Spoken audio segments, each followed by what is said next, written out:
Going live. Okay, you are live. Now I'm going here again. Ma'am, please ask anyone to say from that so we can if we are able to hear here. वहाँ पे कोई किसी को speech देने का तो पता चलेगा कि हम यहाँ पे सुन पा रहे हैं कि नहीं सुन पा रहे हैं.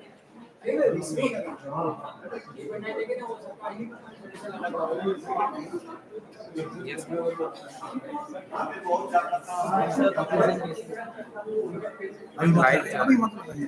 लाइव जा रहा है ना. Yes, ma'am. Yes. क्या करूँ? स्क्रीन शेयर तो कर दिया है. कैसे करूँ मैं? स्क्रीन शेयर कैसे करूँ? शेयर है मेरे पास एक शेयर स्क्रीन शेयर कर दिया.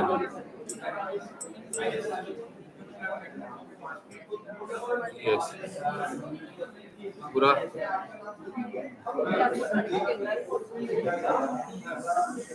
स्क्रीन वन ही करूँ. यस मैम, तुम स्क्रीन शेयर कर दिया है. यस दिख रहा है ma'am.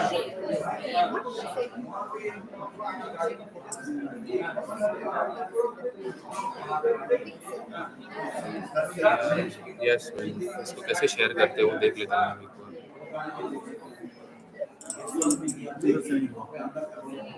Wait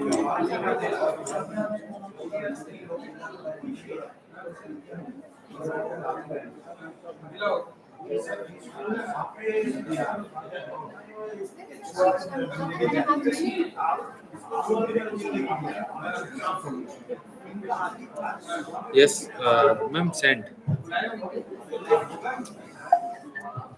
Okay. So now it started. Please check.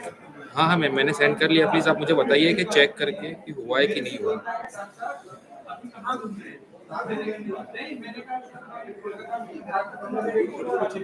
Ma'am audio एक बार चेक कर लीजिए ना. ऑडियो आ रहा है हमारा.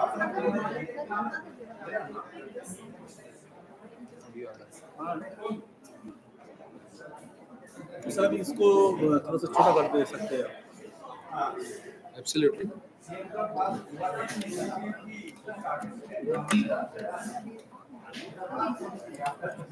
Okay, ma'am. Ma'am, if someone will give speech from there, how we will know that they are okay? You have given their.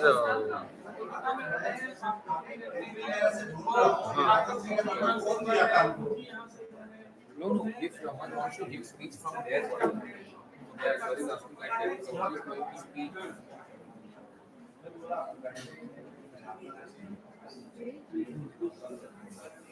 Yes.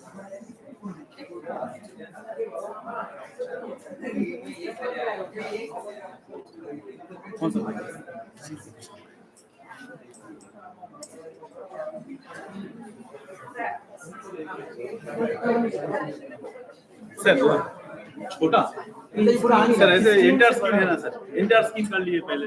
अभी तो करने से ये लाइव भी तो दिक्कत आ जाएगा फिर से. और आपका फाइल थोड़ा बोल दीजिए सर. ये फाइल बोल दीजिए. ये पेन ड्राइव डाल दीजिए.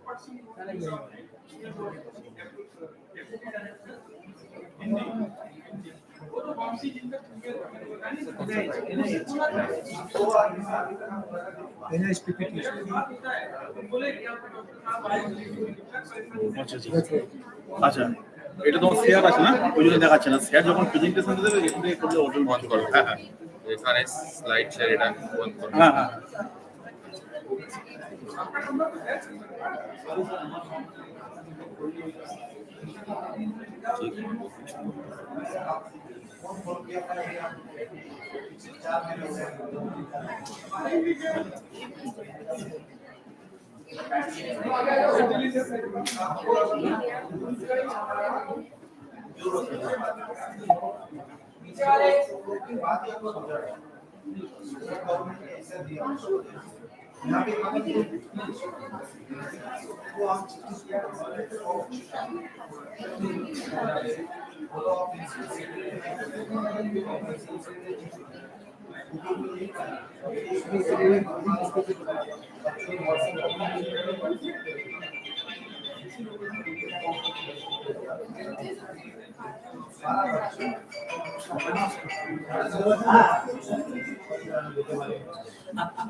Yes, ma'am. Sir is asking like that. But it will be yes, ma'am.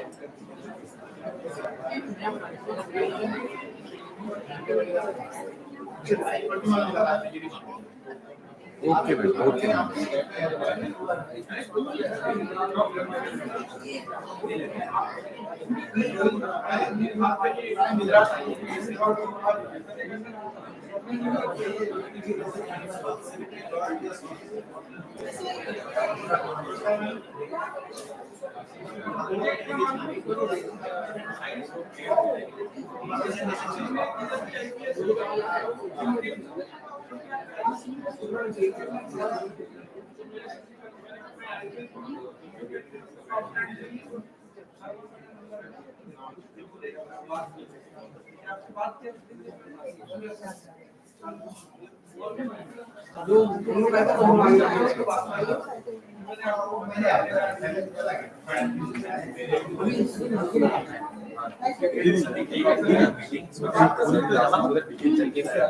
You are audible here or not?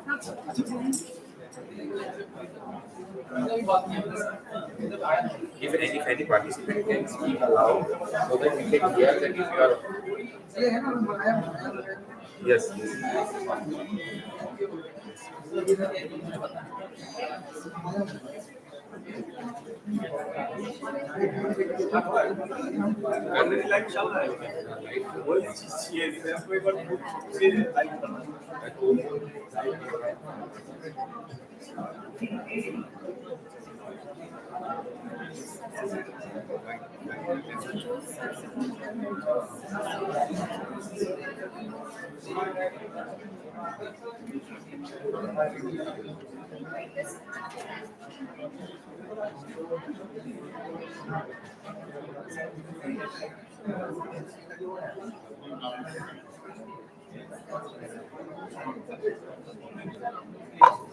Hello, am I audible?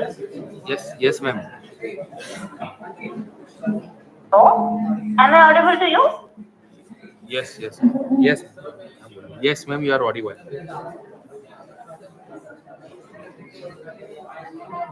सुनाई दिया ना? Hello, Yes, yes, ma'am. Yes, ma'am. You are audible. Yes, yes, yes, yes. You are audible. I'm not audible.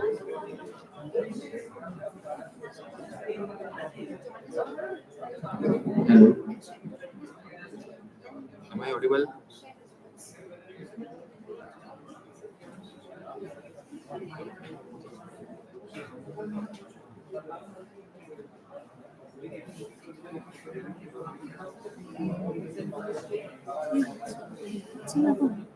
We can check. am I audible? Hello, Yes, ma'am. Yes, you are audible. Am I audible? Hello. Am I audible to you?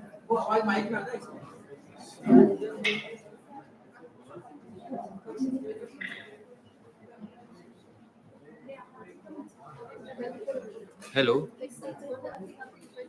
If I'm audible?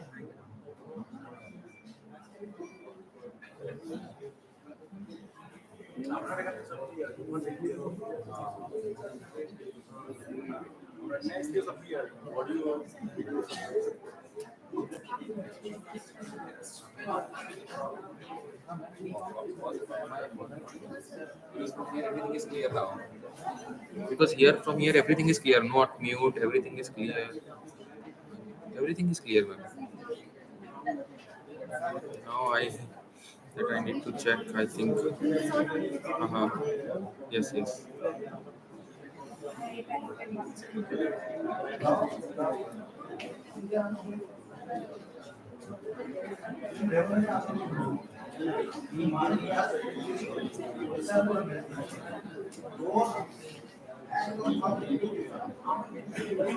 Hello. Yes, ma'am. You are audible. Am I audible? Hello. Hello. Yes, Yes, both are ma'am. audible, madam. Okay, okay. Thank you, ma'am. You are not audible actually. You all are audible. Thank you, ma'am.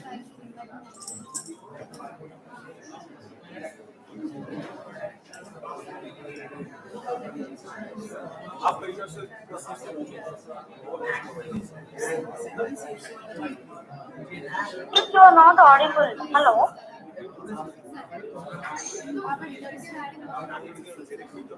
Hello?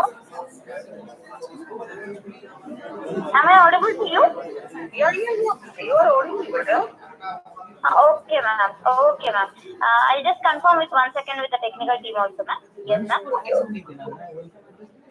Am I audible to you? Yes, ma'am. Yes. Okay. You are not audible. Yeah. Everything is okay now. Yeah. Yeah.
A warm good afternoon to dignitaries of the dais, the faculties, PGTs, and the students of NIH.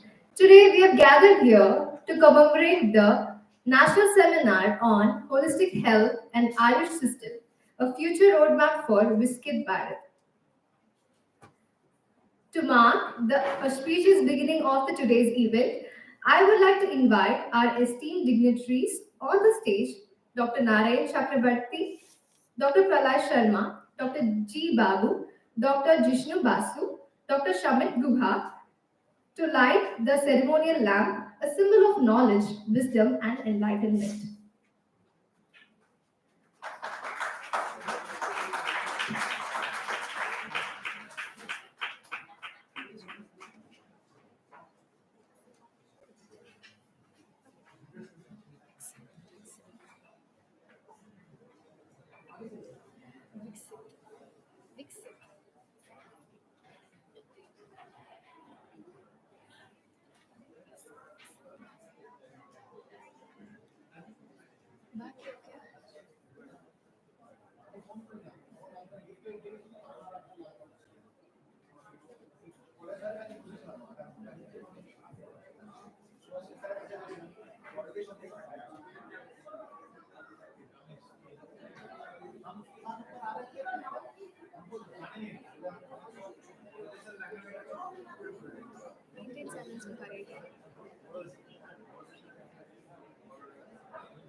May I now request the dignitaries to occupy the seats on the dais.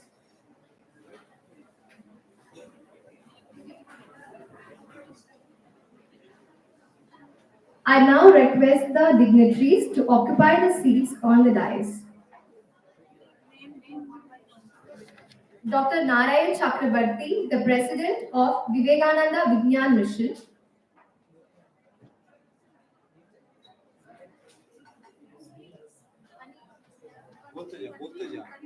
Dr. Pralay Sharma, the Director in charge of National Institute of Homeopathy.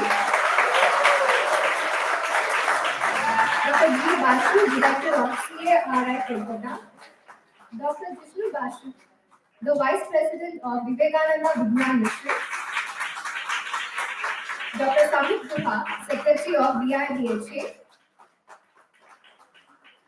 And Dr. Professor Sanjay Modi, the National General Secretary of All India Homeopathic Doctors Association, Mumbai, Maharashtra.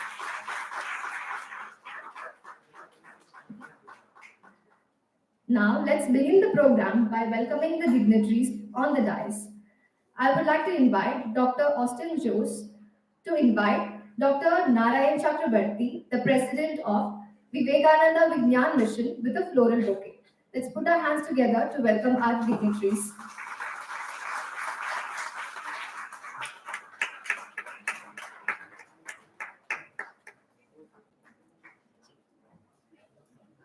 I would like to invite Dr. Shishir Kumar, HOD of Pediatrics Department, to welcome Dr. Pralay Sharma Sir, the Director in charge of National Institute of Homeopathy.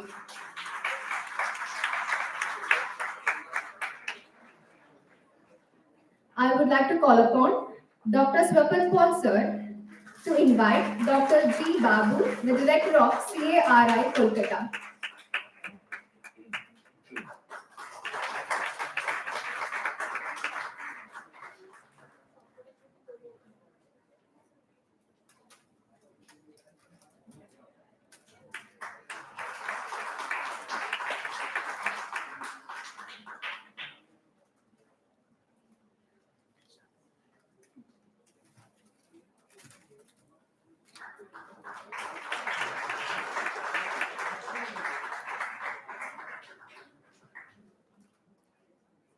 Next, I would like to call upon Dr. Prashant Kumar Rath Sir to invite Dr. Jishnu Basu, the Vice President of Vivekananda Vigyan Mission, with a floral bouquet.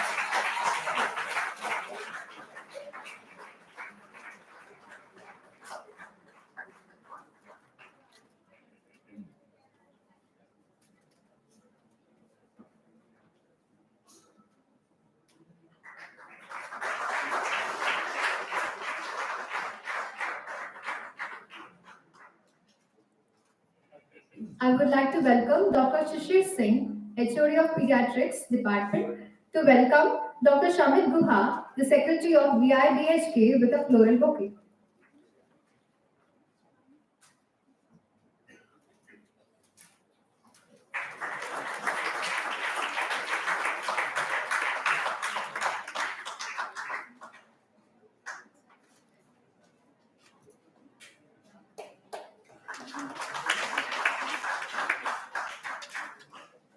We are truly honored with the presence of Professor Dr. Sanjay Modi, the National General Secretary of All India Homeopathic Doctors Association, Mumbai, Maharashtra.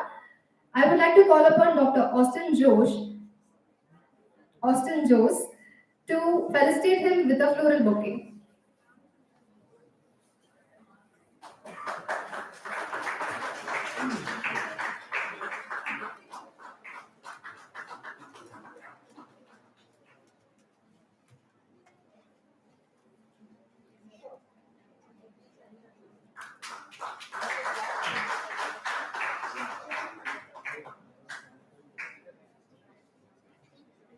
I'm truly delighted to call upon Dr. Samit Guha, the Secretary of Vivekananda Vigyan Mission, to welcome the gathering.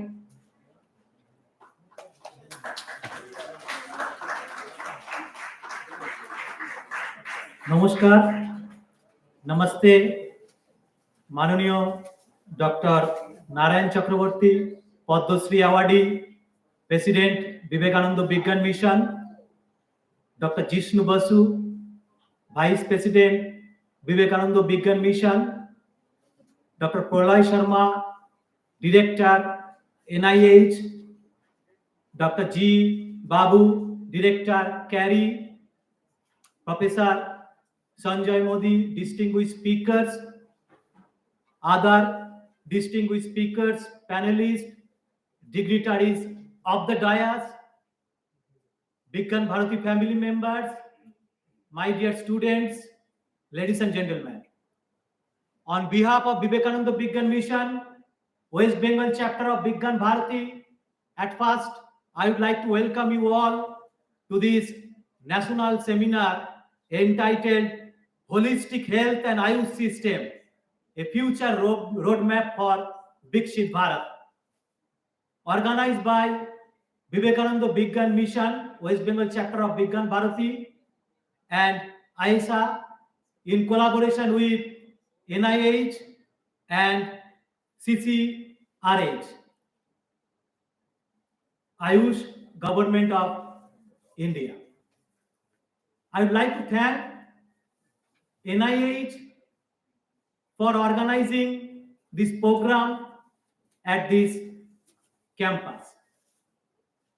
As you all know that Swadeshi Science Movement was started at IISc Bangalore with a few eminent scientists under the leadership of Professor K.I. Basu. This movement gradually gained momentum and formed an organization with national presence. In 1991, 20 and 21st October at Nagpur Meet, it was decided to launch Swadeshi Science Movement at all over the India and named it as Bigyan Bharati. In West Bengal, it is known as Vivekananda Bigyan Mission. So what are the objectives of Vivekananda Bigyan Mission? So popularizing science in regional languages, propagating Swadeshi science. So we organize different types of programs with national spirit. So as you know that in India,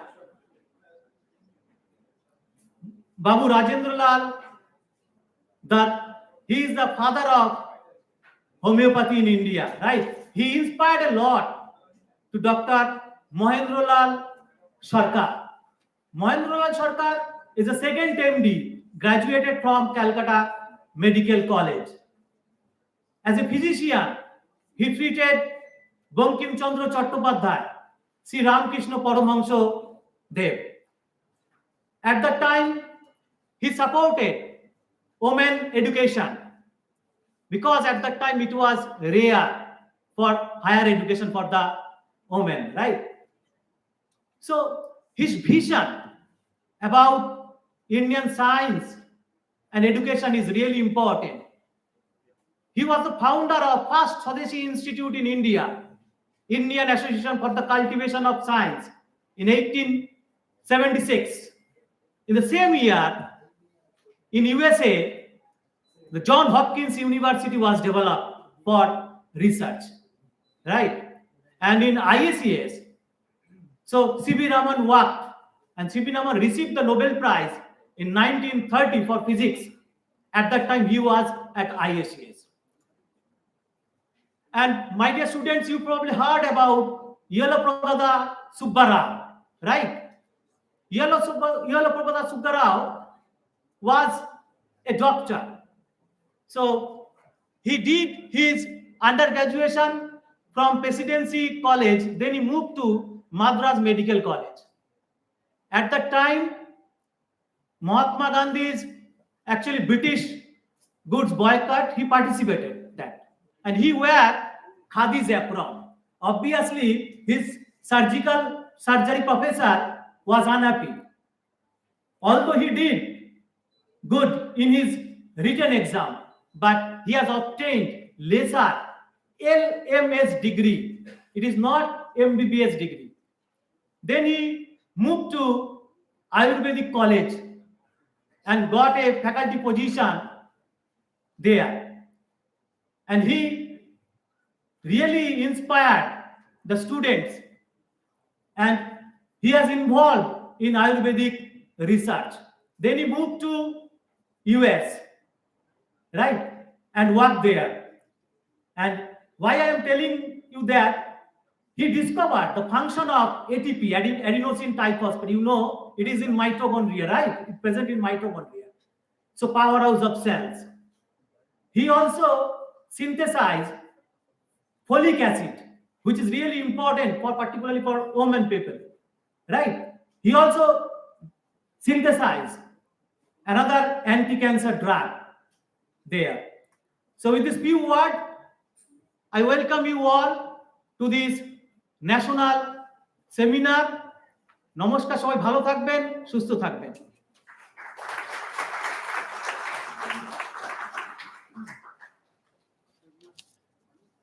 Thank you very much, sir, for the thought-provoking speech. Now, I would like to invite Padma-Shri Dr. Narayan Chakrabarti, the President of Vivekananda Vigyan Mission, to talk about the program.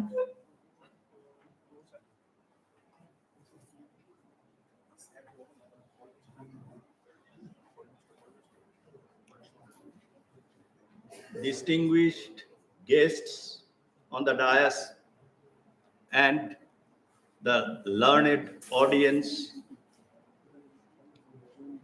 I am grateful to give me this opportunity for the inaugural speech of National Seminar on Holistic Health and Ayush System, a future roadmap for Viksit Bharat. A future roadmap, definitely, because the Viksit Bharat end timing is 2047. So, first of all, this Ayush system, which the present government is giving force to it because of the alternate treatment of allopathy. Allopathy, you know, most of the citizens of our country are actually denied the allopathic treatment in our country because of many reasons. These alternative medicines, I mean the treatment technique of homeopathy and Ayurveda, these were totally neglected from the Sultanate to the British period. The reasons were different. I can say about the life of a physician who had the highest medical degree of not of India but United Kingdom, Dr. M.L. Sarkar. Dr. Sarkar,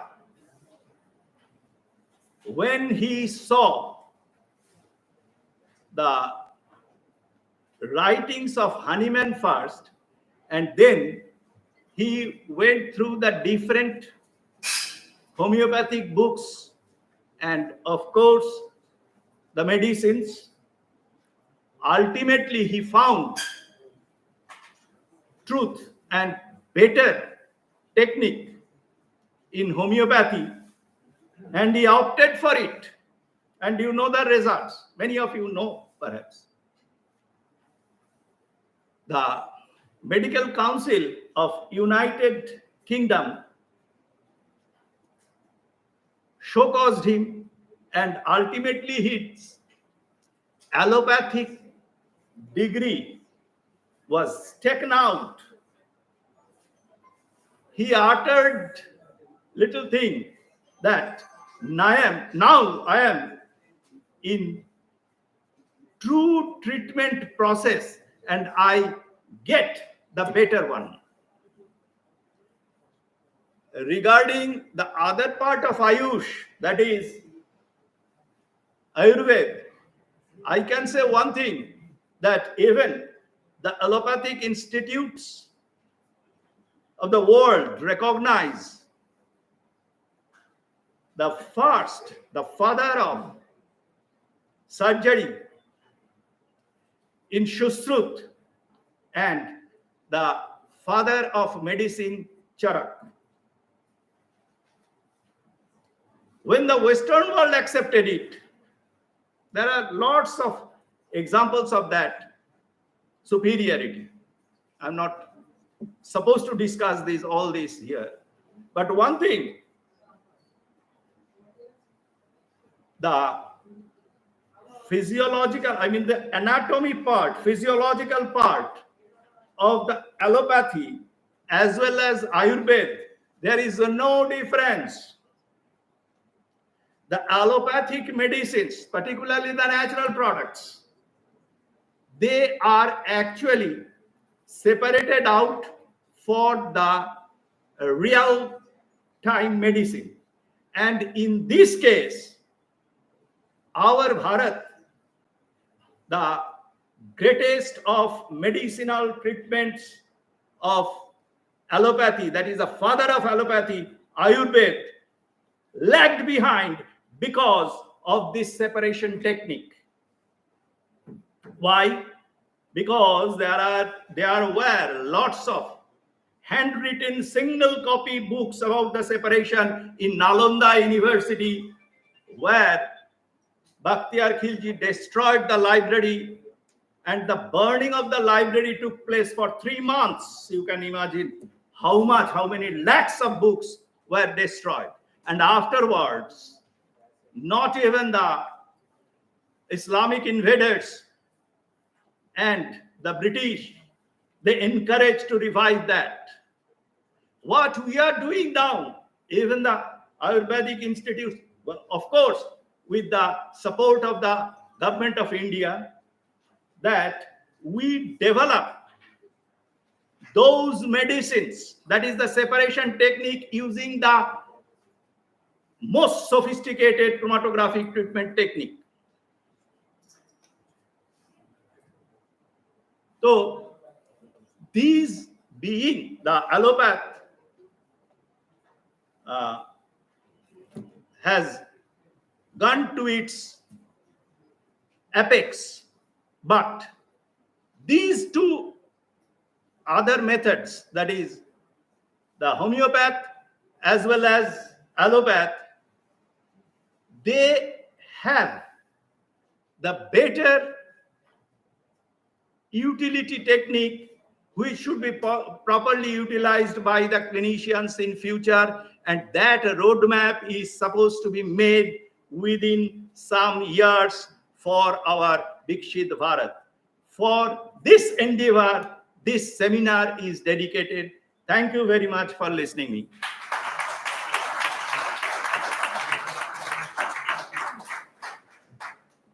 Thank you for the enlightening words, sir. Now, I'm glad to invite Dr. Anand Kumar Chaturvedi, the President in charge of Medical Assessment and Rating Board of Homeopathy, NCH, to share his valuable thoughts on Roadmap for Homeopathy online.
हमारा joint है पर वो सारा आ रहा है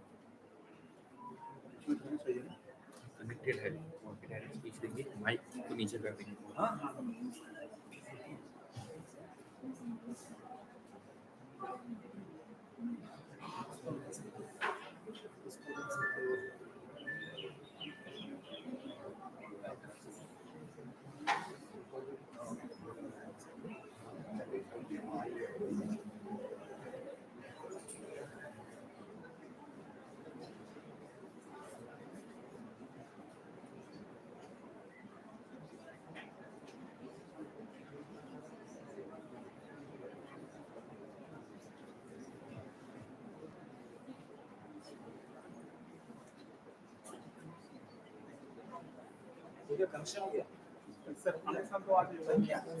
connection आ गए but sir वो sir जैसे ज्वाइन करेंगे वैसे वो स्पीच देंगे सब ज्वाइंट है सर वो सर जैसे ही मतलब स्पीच देना शुरू फोन करके बोलो नहीं तो दूसरे को दे दीजिए टाइम तो उतना नहीं है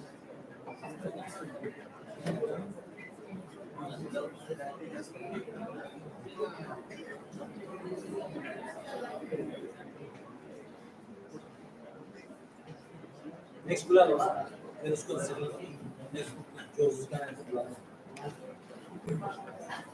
Due to certain technical issues, Sir will be addressing us later. Now, I would like to invite Dr. Pralay Sharma, the Director of National Institute of Homeopathy, to come on the dais to share his valuable knowledge.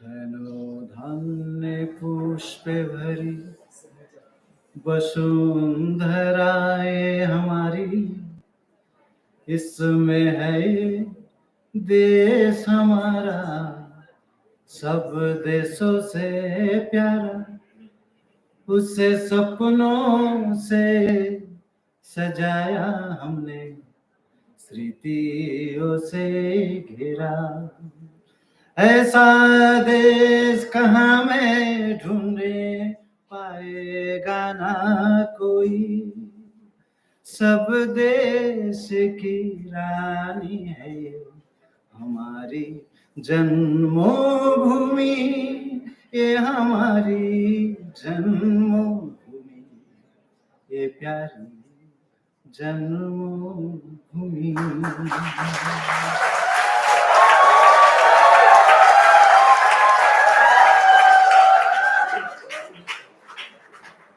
मंच पे उपविष्ट Padmashri doctor Narayan Chakraborty, doctor G Babu, doctor Jishnu Basu, doctor Samit Guha, doctor professor Sanjay Mandal ji, dignitaries of the dais, हमारा guest आज का institute का guest, और हमारा जो वाइब्रेंट स्टूडेंट बैठे हुए हैं, BHMS and post graduate training, सबको मैं स्वागत करता हूं। और साथ साथ हमारा देश भारतवर्ष के हमारा माननीय प्रधानमंत्री का जो सपना है, जो 2047 तक हमारा भारतवर्ष को एक डेवलप कंट्री, एक लीडरशिप कंट्री में लेके जाने का जो मार्गदर्शन प्रधानमंत्री जी ने दिया है, उसका बारे में हम कुछ चर्चा आज करेंगे। आज अगर आप टाइमलाइन से चल रहा है तो सोचो 2047 में एक सुबह आप नींद से उठा और आपने देखा जो आपका घर का गली है वो डिजिटल बन चुका है, आपका घर डिजिटल बन चुका है, आपका सिटी डिजिटल बन चुका है, आपका मार्केट डिजिटल बन चुका है, आपका रोड, आपका इंस्टीट्यूट, आपका से रिलेटेड सारा चीज जैसा डेवलप कंट्री में होता है वैसा हमारे भी बन गया है। क्या आपका अच्छा नहीं लगेगा? अच्छा जरूर लगेगा। तो विकसित भारत जो हमारा डिक्लेयर हुआ, जो आने वाला 22 या 23 साल में हमको पूर्ण करना है, जिस वजह से आज हम लोग यहाँ डिस्कशन करने के लिए आए हुए हैं, we will discuss some of the part of this large part of discussion regarding the Viksit Bharat of our country. It is not only a flagship program, but it is a mission of each and every citizen of our country that we have to understand today. And this is not a seminar. This is not only the gathering. What we are trying to bring today is a promise. It is our declaration. It is our dedication to the country that what we are going to adopt in next coming years or coming months, that we have to decide today. You all know, to make our country a Viksit or developed country, first one has to focus on the per capita income. You may not like this today, but we have to say, unless you have a per capita income, you cannot reach to the Viksit Bharat. I will, of course, will come to the discussion of the Ayush. So next part was my talk on Viksit Bharat. I'll escape that one, but I'll take a few times, around 10 minutes of time, and I will make you understand, and I'm promised to make you understand what for exactly we are today here standing out here. It has a tremendous significance because we want to make you aware the dream of the India government, the dream of our Honorable Prime Minister. That one has to focus out here. As I was saying, this per capita income, and we have to improve our per capita income in upcoming 22 years. What is that? That in our country right now, 7.3 is a growth. Every year we growth. Every year we do have. The census said that per capita income, we are improving by 7.3 right now. But in 2047, we want to make a $14,000 per capita income. Means 11.62 lakhs each and every. And what is per capita income? The total national income, and you divided by the population. Right now, we do have possibly that 1,45 crores of the Indian citizen. And by 2050, targeting that one, we are increasing in population is 0.6%. That we have to keep in mind. Because in per capita income, the inflation, that makes a matter. So understanding all this, that our India, our country has to reach by 2047, $14,000 per capita. And you will ask me, what is right now? Right now we are very poor into it. We do have $2.7 right now we are running. We have to reach. We have to target. We have to make a dream.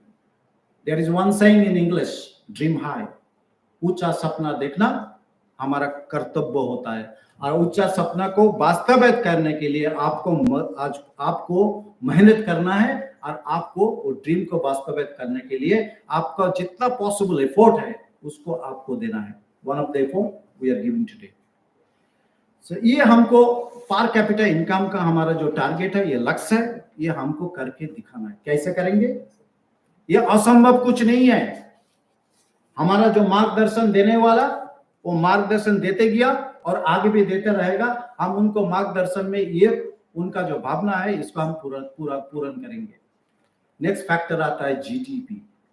आप सबने सुना है GDP क्या होता है, वो क्या है? तो हमारा जो है इंडिया का जीडीपी पिछले कुछ सालों से ये बढ़ते गया है. And now we have 7.9 maintenance. हर साल 7.9% में हम जीडीपी मेंटेन कर रहा है, एक्सेप्ट द कोविड पीरियड. उसमें तो काफी गिर गया था. फिर से हम we have come back to 7.9. अभी हमारा I was little bit wrong. We have to target 7.9. अभी कितना है? अभी है 7.8. 7.8 अभी हमारा जीडीपी है. हमारा ग्लोबल रिकॉग्निशन मिलने के लिए, लगने के लिए, ग्लोबल लीडर बनने के लिए हमारा जीडीपी लेके जाना है 7.9, खाली 0.1. इतना हम छू रहा है. We are going to touch that one in relation to GDP level. हमको कुछ काम करना है. हम 0.1% अपने आप इतना आगामी 22 साल में हम लड़के जीत के काम करके हम बना लेंगे. इन्फ्लेशन होने से नहीं चलेगा. जीडीपी का कुछ रेशियो होता है, इन्फ्लेशन से उस पे कुछ फर्क आता है. लेकिन if our country people, as you are sitting, as everybody is sitting out here, if they understand that we have to improve the per capita income and we have to improve the GDP, at least in maintenance, we can reach the goal by 2047. That we do have a strong belief into it. अभी problem जो है एक करेगा कैसे? How we will perform this? You will agree with me this, that China got independence after our independence. उसको GDP बढ़ गया, उनका कैपिटल इनकम बढ़ गया. हम क्यों पीछे रहेंगे? तो चाइना, साउथ कोरिया, इन्होंने क्या किया? इन्होंने जो किया, उन्होंने टारगेट फिक्स किया था, और ऐसा ही हमारा कंट्री में भी टारगेट फिक्स किया है. ये टारगेट में सारा एरिया का, इंफ्रास्ट्रक्चर का, टेक्सटाइल का, मैन्युफैक्चरिंग कंपनी का, एजुकेशन का, एनवायरनमेंट का, सारा फैक्टर को लेके टारगेट फिक्स किया है. आप देखते हैं जो हमारा जैसा मैन्युफैक्चरिंग, हमारा देश में पहला बार 2014 का बाद मैन्युफैक्चरिंग पॉलिसी आया. उसका बाद आया हमारा देश का सामान इस तैयार करेंगे, we will utilise our own product. ये आया. उसका बाद आया आत्मनिर्भर. आत्मनिर्भर मीन्स हमारा जो जितना अनएम्प्लॉयड है, this are the unstructured unemployment in our country. हमारा जो टारगेट है, जो आत्मनिर्भर करना है हमारा भारतवर्ष को, आत्मनिर्भर बना के हम पर कैपिटा इनकम को आगे बढ़ाएंगे.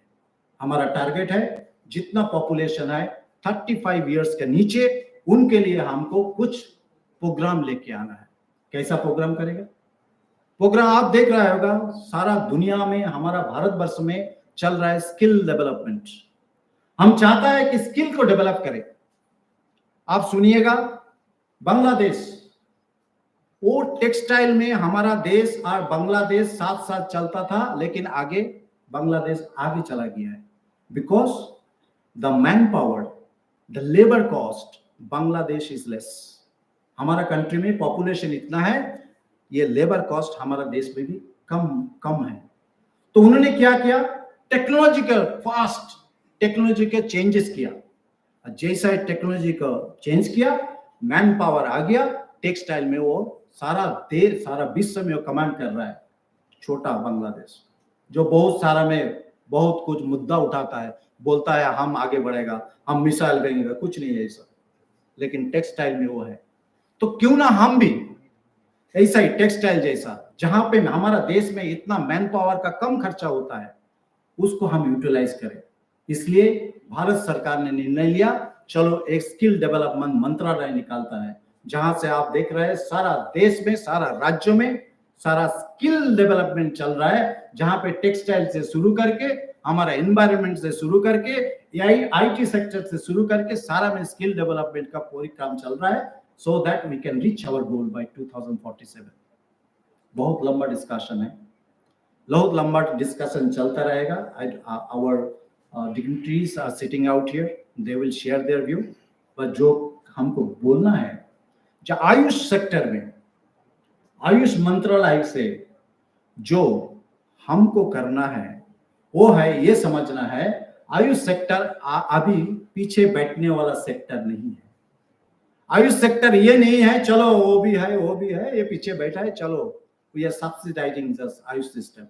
Ayush system has taken a pivotal role in the preventive healthcare and the therapeutic healthcare too. आप देख रहे हैं सारा आयुष वेलनेस क्लिनिक खोल रहा है सारा भारतवर्ष में। होम्योपैथी हॉस्पिटल में ओवरफ्लोइंग पेशेंट है, आयुर्वेदिक अस्पताल में इतना सारा पेशेंट आ रहा है, इतना मेडिकल कॉलेज बढ़ रहा है, ऐसा तो नहीं बढ़ रहा है, डिमांड है बोल के बढ़ रहा है। आज हमारा अस्पताल में सर, आपको सूचित करना चाहता हूं, जिन लोग का मैक्सिमम आने का था वो लोग अभी भी आउटडोर कर रहे हैं, क्योंकि आउटडोर हमारा 3000 का बेशी ज्यादा पेशेंट हर दिन होता है। ऐसा तो नहीं होता है, ये तो निको पार्क घूमने के लिए नहीं आया, ये तो ट्रीटमेंट के लिए आया। सारा देश में यही हाल है, जो आयुष सेक्टर आगे जैसा नहीं है, it has become a backbone of the country.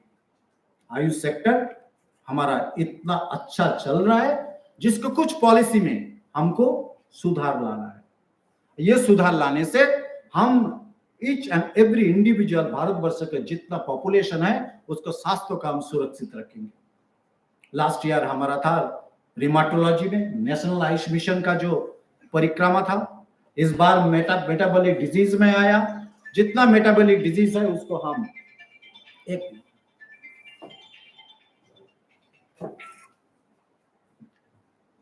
उनको हम भाग लेंगे। नेक्स्ट ईयर और कुछ आएगा, तो हम लोग सब मिलके एक एक बीमार को पकड़ के, एक एक सिस्टम को पकड़ के हम लोग हमारा पॉलिसी निर्णय करेंगे और हम आगे बढ़ेंगे। होम्योपैथी में बहुत सारा इश्यूज है रिगार्डिंग द ट्रीटमेंट प्रोटोकॉल, हमको ट्रीटमेंट प्रोटोकॉल का ठीक करना है। ये हमारा आगामी दिन का जो सूचना रहेगा, इस माध्यम से आज के डिस्कशन से निकलेगा। और हमारा आयुष एजुकेशन को आगे बढ़ाने के लिए हमारा कुछ पॉलिसीज निकालना है। रिसर्च डेवलपमेंट छोड़ के दुनिया का किसी का उन्नति संभव नहीं है। हमारा विकसित भारत में रिसर्च डेवलपमेंट को प्रायोरिटी दिया गया, डिजिटल भारत को प्रायोरिटी दिया गया, और ये रिसर्च डेवलपमेंट और डिजिटल भारत को एक साथ लेते हुए हम आयुष को और आगे बढ़ाएंगे। मेरा बातचीत चलता रहेगा। आपको बहुत बहुत धन्यवाद मेरा बात सुनने के लिए। आप बहुत बहुत धन्यवाद आप लोग को यहाँ आगे बढ़ने के। Thank you so much.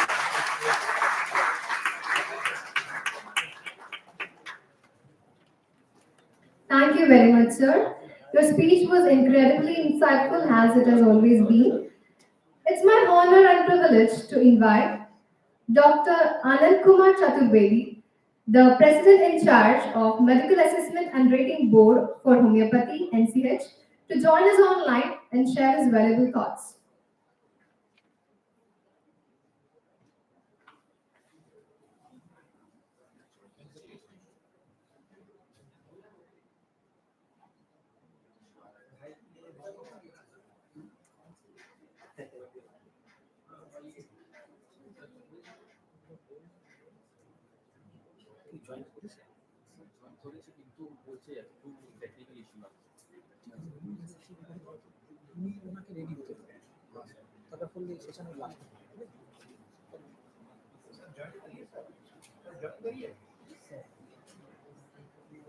Link नहीं भेजो सर, बोला लिंक भेजो,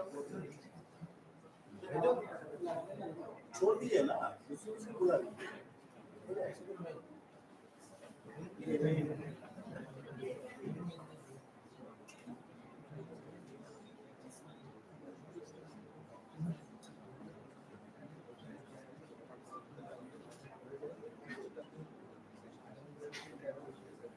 सर को बुला लो आप नीचे चला जाता है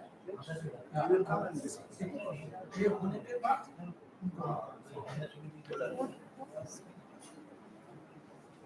शिशिर डॉक्टर बाबू को दे दीजिए। हाँ मैं उन्हीं का नाम बोला सर को बुलाओ। I would like to invite Dr. G. Babu, the Director, CARI Kolkata, to share a few words on this occasion.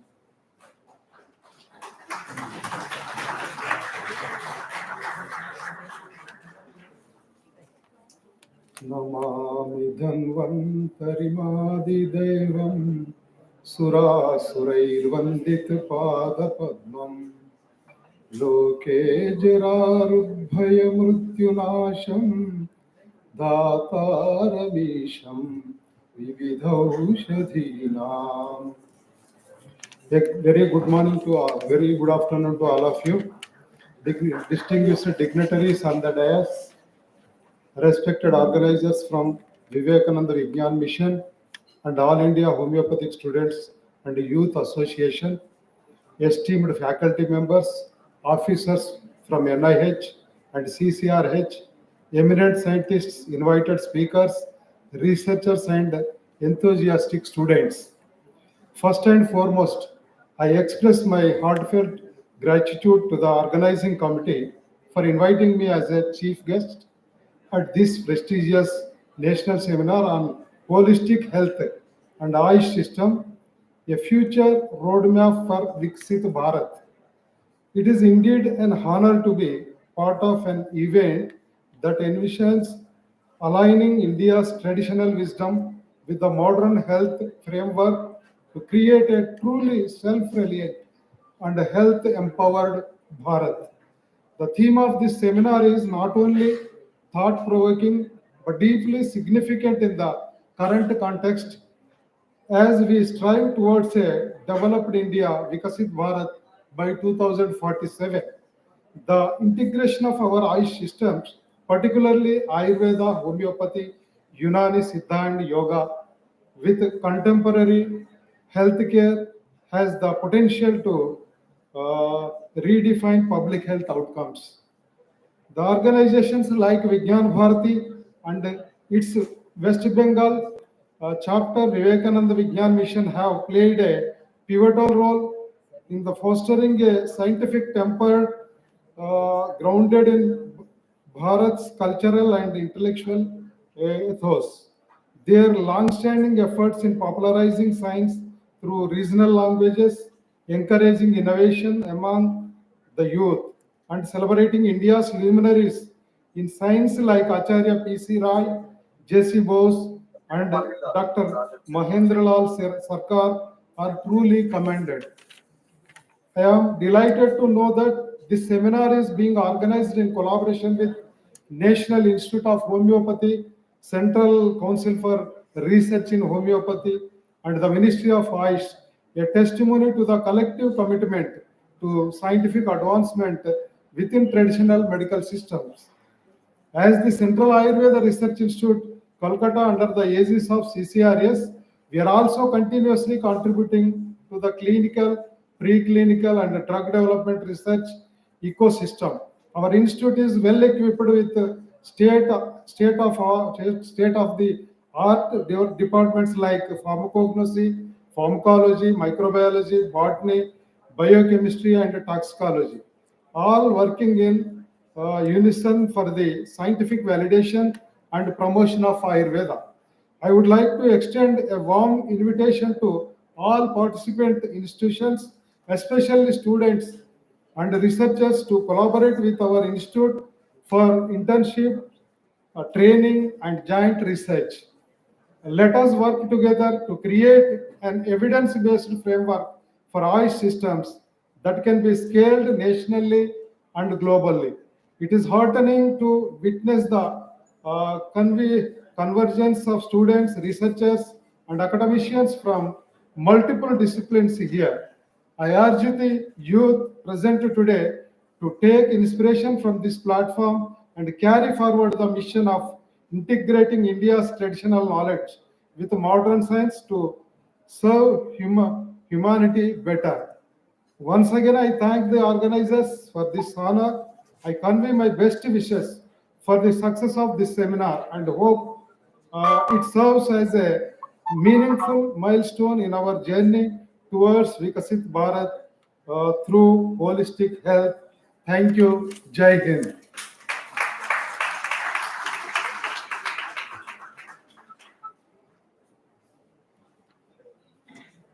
Thank you, sir. It's my honor and privilege to invite Dr. Anand Kumar Chaturvedi, the President in charge of Medical Assessment and Rating Board for Homeopathy NCH, to share his valuable thoughts. Thanks to organizers. I'm very glad to meet you all and deliberations. I will also thank this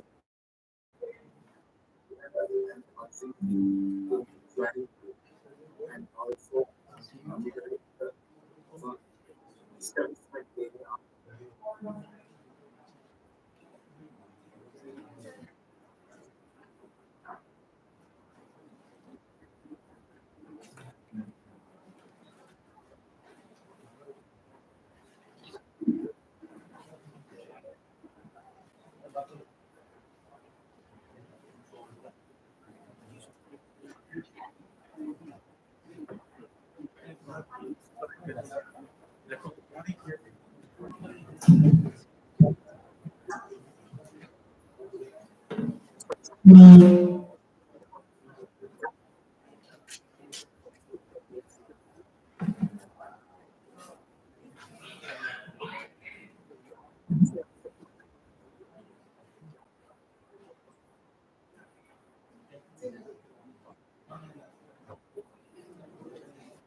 Thank you so much, sir.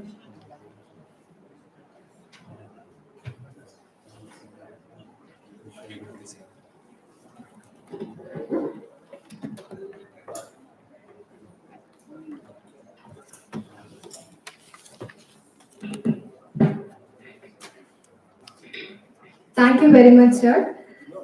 We are truly delighted to have with us Dr. Jisnu Basu, the Senior Scientist of Saha Institute of Nuclear Physics, to share his priceless knowledge with us.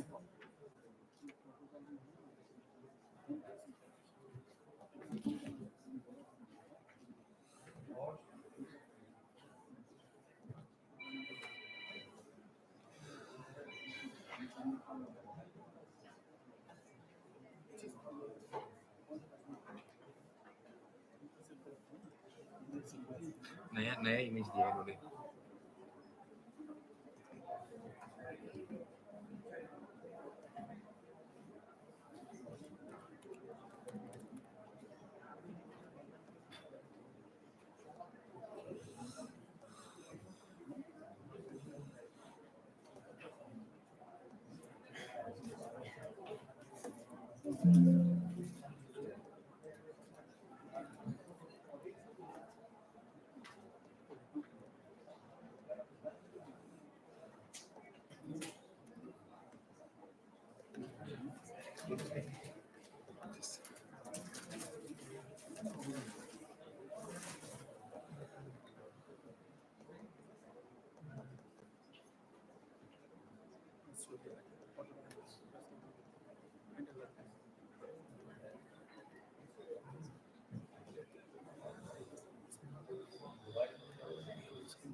Professor Narayan Chakravarti, Padma Shri Awardee, and President Vivekananda Vigyan Mission, Professor Dr. Pralay Sharma, Director, National Institute of Homeopathy, Dr. S. Modi, Professor Dr. Babu, Secretary of Vigyan Bharati, Professor Shumit Guha, and one of the faculty members who always with us, Dr. Shishir Singh of NIH. Dignitaries of and on the dais, respected senior medical practitioners, and my dear students. To speak something about Viksit Bharat, I would like to mention about the stepping stones which we are gradually, silently trying to cover. But our director, Dr. Pralay Sharma, has categorically mentioned regarding our economic development. We all know that no one can ignore us. We are the fourth largest economy of the world. And he has elaborately described about the per capita income. And I would say that along with the per capita income, it should be normalized with the purchasing power parity. So per capita income and normalized with the purchasing power parity, our position is not very bad. The second stepping stone is obviously the defense. During Operation Sindoor and the other occasions, we have proved that we are one of the leaders of the world. We not only import the defense gadgets, weapons, but we indigenously develop several state-of-the-art defense equipments. Intercontinental ballistic missiles and other ballistic missiles like BrahMos and others, there is an increasing demand of this type of missiles indigenously made in India.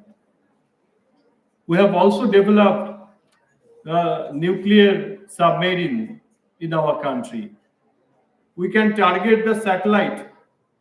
Only handful of country has this technology that with the indigenous technology and gadgets, our missile can target the satellite. So, this way, and also during Operation Sindoor, we have proved that our defense system, the Iron Dome, is almost foolproof. So, economically, considering the defense strength in the defense field, and also the foreign relations, India was in favor of one power bloc. We Indians are now free to get our friends. We are not with the North America, United States. We are also not blindly following Russia. We are friends. Our friends are there in Arab, in Middle East, and there is also increasing relationship with some of the Arab and Middle East countries, and we are also have technical collaboration with Israel as well. In some cases, we have a very important treaty with our so-called enemy China. So this way, for the Viksit Bharat, this foreign strategy that we are friends of so many countries and we are not following any power bloc, this would definitely help us in the near future. No one can threat us. And last but not the least is the resilience. We have digested the colonial hangover, first of all. Now, all of you are the member of Ayush family.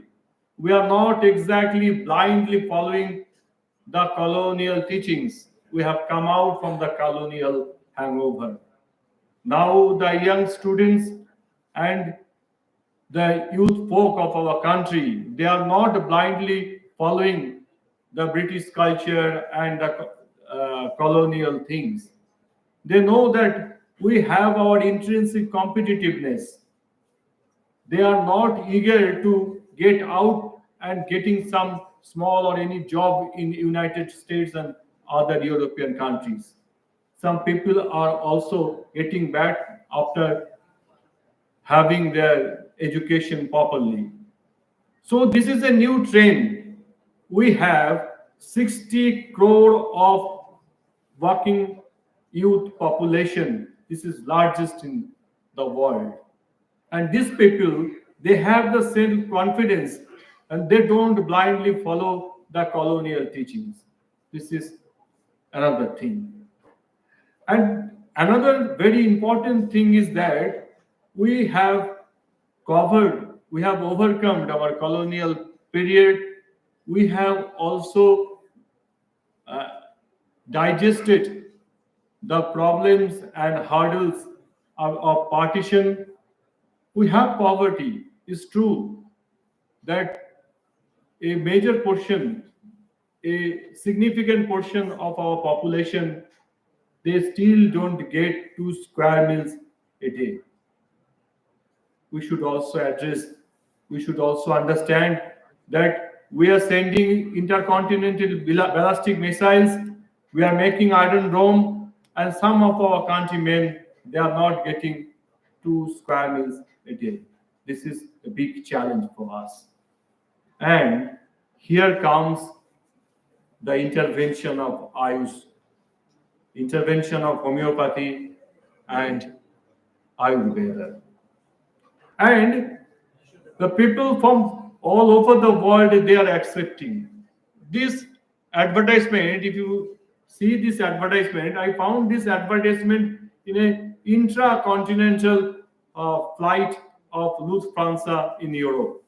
That for the people of Europe, they have designed this advertisement. What is written over there? Very simple. Finding inner peace.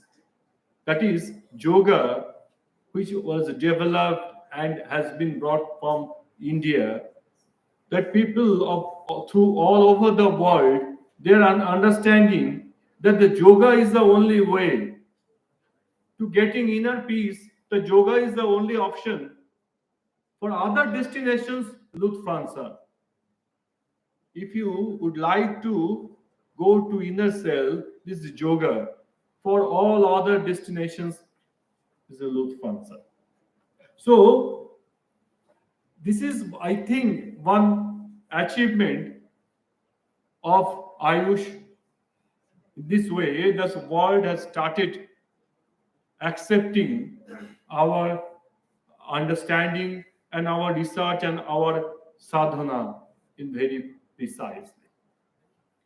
So to be the Atmanirbhar Bharat, to Viksit Bharat, the Ayush, homeopathy, Ayurveda, yoga is the only option. As because just now the director of NIH, he has mentioned that every day they are getting 3,000 patients and they cannot afford the allopathic medicines. They cannot afford it. That who don't get 2 square meals a day, he cannot afford the costly allopathic treatment. So, if we would like to have healthy India, the Ayush is the only option. So, we have to understand it, and this is our responsibility for Viksit Bharat. That will be our contribution, the contribution of the every member of the Ayush family, that we can provide the health, we can provide the treatment to our countrymen. It's very difficult to get 2 square meal per day, but they can get a proper treatment and the state-of-the-art technology-based treatment if Ayush can make, we can make the Ayush successful one. See, this program has been arranged by Vigyan Bharati, and incidentally, the president and secretary, both of them, they are from chemistry fraternity. So if you would like to make them understand how the homeopathic medicine works, that if the power increases more than 20, the Avogadro number will cross the Avogadro number. That means in a small bottle of homeopathic medicine, there is a probability not getting a single molecule of the mother tincture. Am I correct or not? So if it's so, then how to explain it? Again, the Ayush is the only solution. First, you have to accept. I would like to mention my favorite quotation from one Chinese leader, Deng Xiaoping. Deng said that who cares about the color of the cat until it catches mice? So my family, I can, from my own experience, my family, I have come up from a very low middle class family. We didn't have this financial capacity to go to the allopathic doctors. My family, from my childhood, we used to have only homeopathic medicines.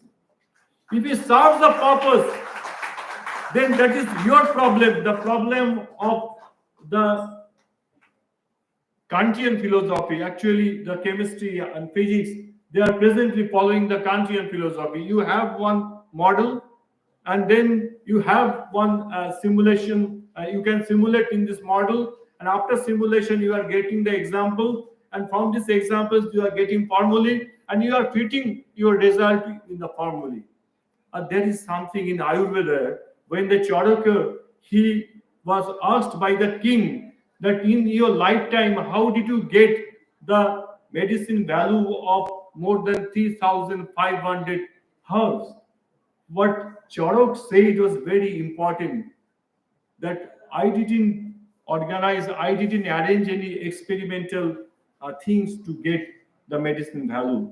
Whenever I stand before a plant, it speaks about its own medicine value. That was said by Charok. In our historical period also, Charok is also a historical character, but in the present days, if we see the case of Srinivas Ramanujan, I am telling this thing for Professor Chakraborty and Professor Guha. See, Ramanujan also given several derivations, but he could not prove it. When his teacher Hardy asked him that how did you get this? So many complicated things, and at that time they could not derive or prove all these formulae. But now the computational capability is increasing day by day, and people are proving that Ramanujan's all these formulae, these expressions are absolutely correct. But Ramanujan also gave a very peculiar answer that at night Ma Namakkal, his deity, used to provide him all these formulas. This is interesting. This is nonsense. But there is one question, that there is something behind it. There is one methodology of assimilating knowledge, bypassing Kantian philosophy. So this is our duty, that we have to work together. The modern science, molecular science, crystallography, and homeopathy, and in some cases Ayurvedic practitioners, we have to work together. Through this interdisciplinary work, we have to prove it. So far I can remember there was a very famous paper published in Nature regarding the memory of water, to explain the functioning of homeopathic medicine. Even if there is not a molecule of mother tincture, even though this medicine can work, but this subject, this interdisciplinary work is underdeveloped. If we would like to prove our efficiency and to cater the 145 crores of countrymen, where for them it is hard to earn their bread, and we have to provide them the proper treatment, we have to work together. The practitioners of homeopathy, practitioners of Ayurvedic medicines, and who are working in the field of molecular science, who are working in the field of the basic sciences of physics and chemistry. We have to work together for our motherland. With this expectation, I would like to end my talk. Thank you very much, Bharat Mata Ki Jai. Thank you for addressing us so meaningfully, sir. The speech was both informative and engaging. Now, with great respect and admiration, I would like to call upon Professor Dr. Sanjay Modi, the National General Secretary of All India Homeopathic Doctors Association, to address the gathering.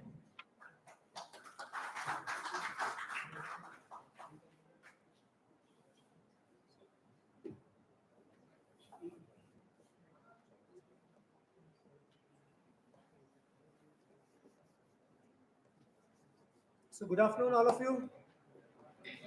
We are near in the evening now. So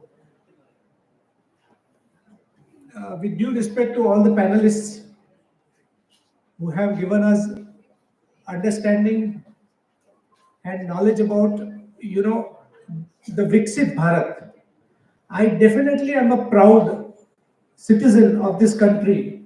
And the way I see the progress that our country is making, I would say it's kudos. But today's topic is about, holistic health and Ayush system, a future roadmap for Viksit Bharat. Now, I would like to address some issues which have been on my mind for a very long time. I don't need to give introduction of myself. I'm Dr. Sanjay Modi from Mumbai. I have been a teacher, a professor for maybe nearly 40 years in homeopathy. And I have authored a couple of books in homeopathy for homeopathic students. My interest today is homeopathic shining.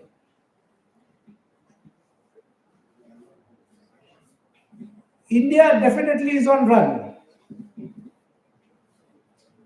And India is currently the fourth largest economy. That we all heard about the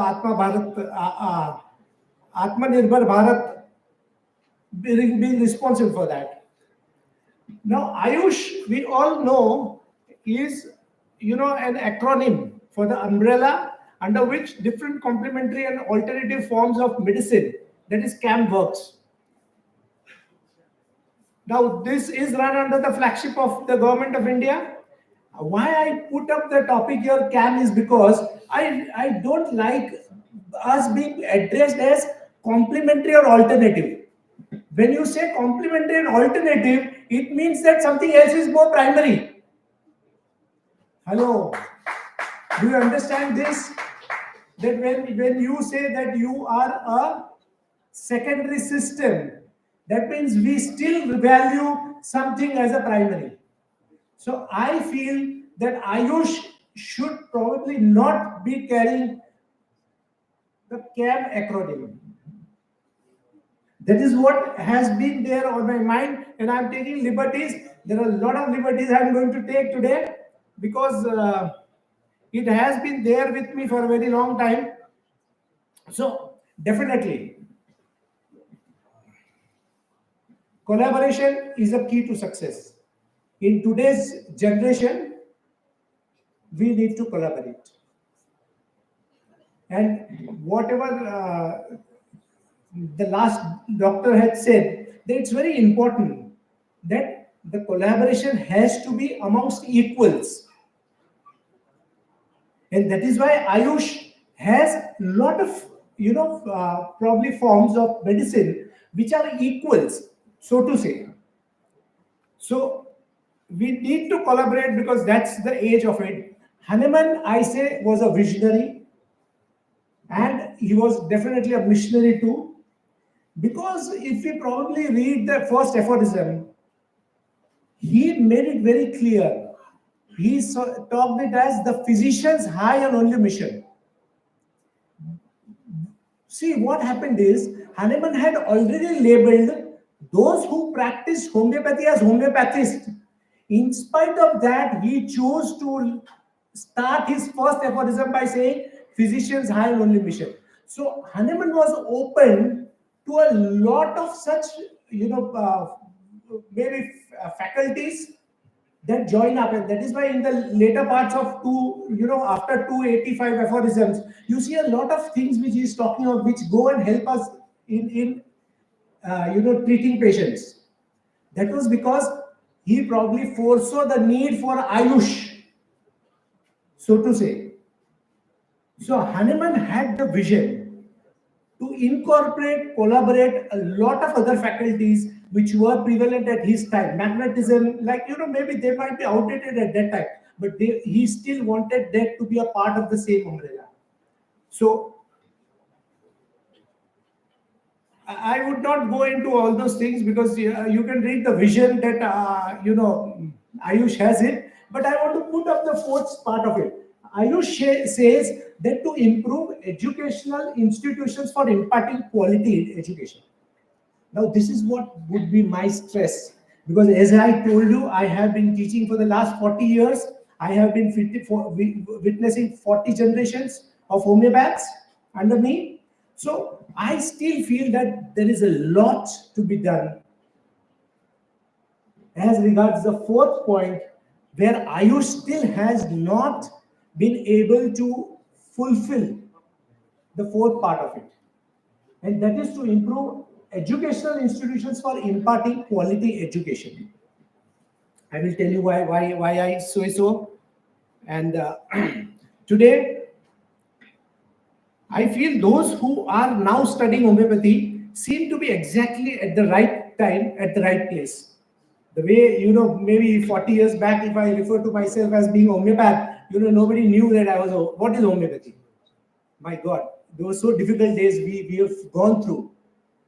Luckily, you people have not known the difficulties that, I had faced 42 years back when I joined homeopathy as a course.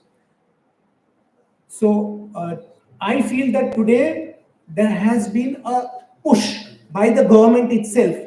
We had to individually work for ourselves.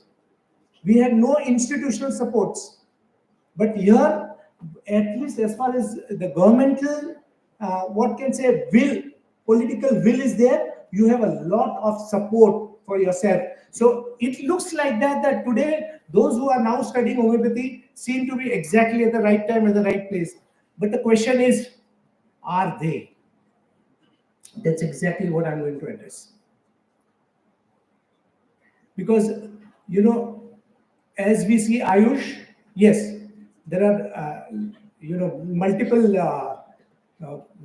partners to this system. It looks very promising. When the circle gets completed, it will definitely look very promising. Yes? Hello? Hello? When this gets completed, it will be very promising. Yes or no? Yeah. So, the point is, it's not the first one that I showed about Ayush. It's this. The balance is going to be very difficult. Because there are going to be challenges. Whilst you can say each system is going to play its role according to itself. Are you getting to this photograph and the last one? There is no even spread out of it, because there are, Ayurveda has its own, system in its, homeopathy has its own system, Unani has its own system, yoga by itself is an own system. And to gel with them and to merge with them, there are challenges that are going to happen to us. So the point that which I am trying to talk about is this, that there are going to be disadvantages of the disparity that's going to happen between systems which are weak and strong and within the partners. And we need to address and look to it before it develops. This is where, Ayush has a very important role to play. Because there is going to be unequal distribution of work and resources. There's a risk of exploitation and lack of respect. And I will tell you why I'm talking about that. Communication barriers and lack of voice is going to happen. Difficulty in achieving shared goals is going to happen. Difficulty in establishing accountability is going to happen. See, when so many factors join together, accountability also would be a factor which will be very difficult to identify. How much percentage of an Ayush, meaning Ayurveda, will be responsible or accountable to which part of the health? What would be the homeopathic aspect of it? What would be the yoga part of it?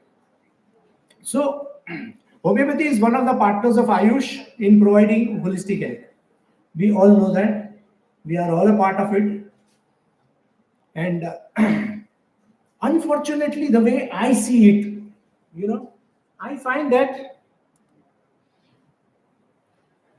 homeopathy has not been able to use the leverage that it has in Ayush, at least till this point of time. Why I say so is because, we witnessed what happened in COVID-19. There were a lot of issues we as homeopaths had in COVID-19. Maybe personally, I would have treated maybe 300, 400 cases of COVID. But that was an individual part of it. We are talking of homeopathy overall in the perspective, the way it was seen through by the general public and by the authorities also, by the government also, was something which I feel was either overlooking or neglecting, or probably the second aspect which happened was, this is known as, underperformance. So I don't know whether homeopathy was neglected as a system of medicine, or overlooked, or was homeopathy underperforming at that point of time. And we need to address these issues if we have to go long way, because we are talking of Ayush as a system, as a roadmap for Viksit Bharat. Now, when we talk about Viksit Bharat, Pralay sir had very well put up, monetarily, yes, we are going with a great speed. But what about the health perspective part of it? And how much health aspects are we going to look through for the future? Because what would be the amount of people who are going to get diseased at that point of time? Is the structure, capable of holding all those things? So with, we know that even in those who have the developed countries, with wealth comes ill health. So we need to understand this. Now, I'm not going to paint a very rosy picture here at this point of time, because I think we need to do a serious business. And the fact is that, the past decides the present, and the present creates the future. Do you agree to this? There is the past that's going to decide your present. In the past, you did not study well, you didn't get MBBS admission. Fact, it's fact. Let's face facts. So your past decided your present, and your present is going to decide your future. And that holds true for everything for that pattern. Not just specifically for me, you, or anyone, but it's for even the system at large, and even for Ayush existence at large. So we need to do some reality check. As far as homeopathy is concerned, there are a lot of reality checks we need to do. And I have been addressing this issue for nearly around 30 years. Because though the picture seems to be very rosy, how do we do reality checks? Anyone? Hello. Good morning. Good morning. How do you do the reality check? Then there is what is known as a SWOT test.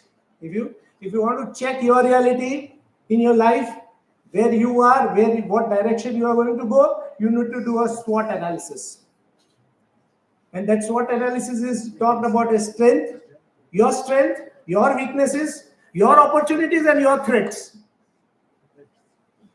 And when you identify that, you know exactly what direction you are heading.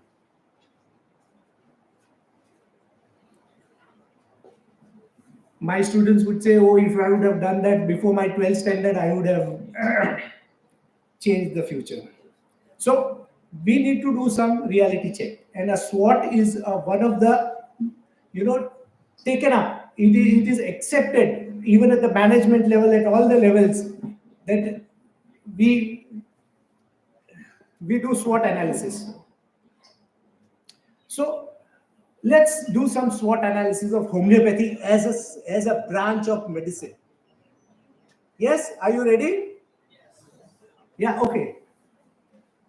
I'm famous for that, okay? Or I'm infamous for that. Because I, trouble my students a lot. So, are you ready for that trouble? Yeah, okay. So, what we boast, generally as homeopaths, what we boast? We generally boast that ours is a popular science of medicine. Time is running? Oh, then it's going to go long then. I was told around half an hour. Then what do I do? Then I end up here. Because unless we go through the whole process, we need to be... we need to look through future for Ayush, because the roadmap that we have to build will be decided on, how we're going to go ahead with it. And baby, I will. So we talk about popularity, but the point is we don't understand whether we have earned it or we have been given. See, most of the times, most of the patients come to homeopathy only after they have tried all other systems of medicine. Let's be frank about it. So is it earned popularity or a given popularity is what we fail to understand and realize on that point of it. The second thing that we talk about is this: we are very cost effective. Yes, how many of us agree that we are cost effective? Now the point is like this, that the problem is we fail to realize that cost effective is not in terms of money, it's about time. It's about energy that the patient puts in. It's about the suffering that he has taken. And it's also about healthy lifespans. So we need to identify, when we talk about ourselves being cost effective, are we also following, fitting into these parameters? I'm going to run a little, okay? So we say that we clear the disease from the roots. Yes? Homeopathy clears the roots, the rest suppress. That is what we have been told about it. And we, every time talk about the same thing. Hello, yes or no? Yeah. See, the thing is like this, that I have had so many patients who have been continuing treatments for years together in the hope of clearing the roots. Are we looking to such type of things? And they are not 1, 2, 3, 4 patients. There are so many patients who just under, the banner of that roots will be cleared, will be taking treatment for years together. Now, Kolkata is a different method of practice. So I think I would not put Calcutta type of practice, but I'm talking of the overall homeopathic practice that has been done over. We have now got a very new thing in our hand, that we increase the immunity. Now, every time we talk about after COVID-19 is this, and patients also nowadays, have got into the habit of, or we have trained them to ask for that, doctor, you continue the medicine, let the immunity go on increasing. So even after the patient is better, we still take the help of this particular thing of increasing the. Now we also talk about there are no side effects. Scientifically, adverse effects, whether intentional or unintentional, are all called as side effects. From that point of view, homeopathic aggravation and intentional side effect is also side effect.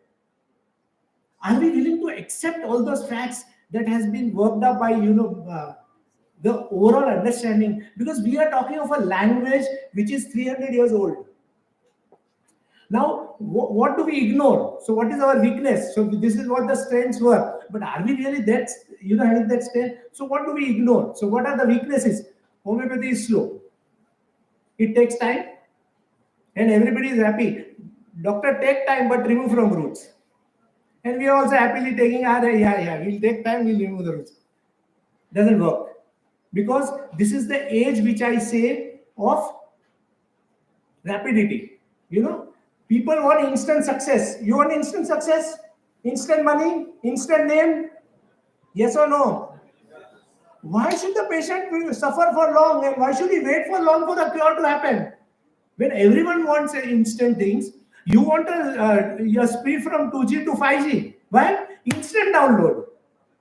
You don't want to wait anything. Why should the patient wait? So slowness is something we need to address, and we will have to take it very seriously.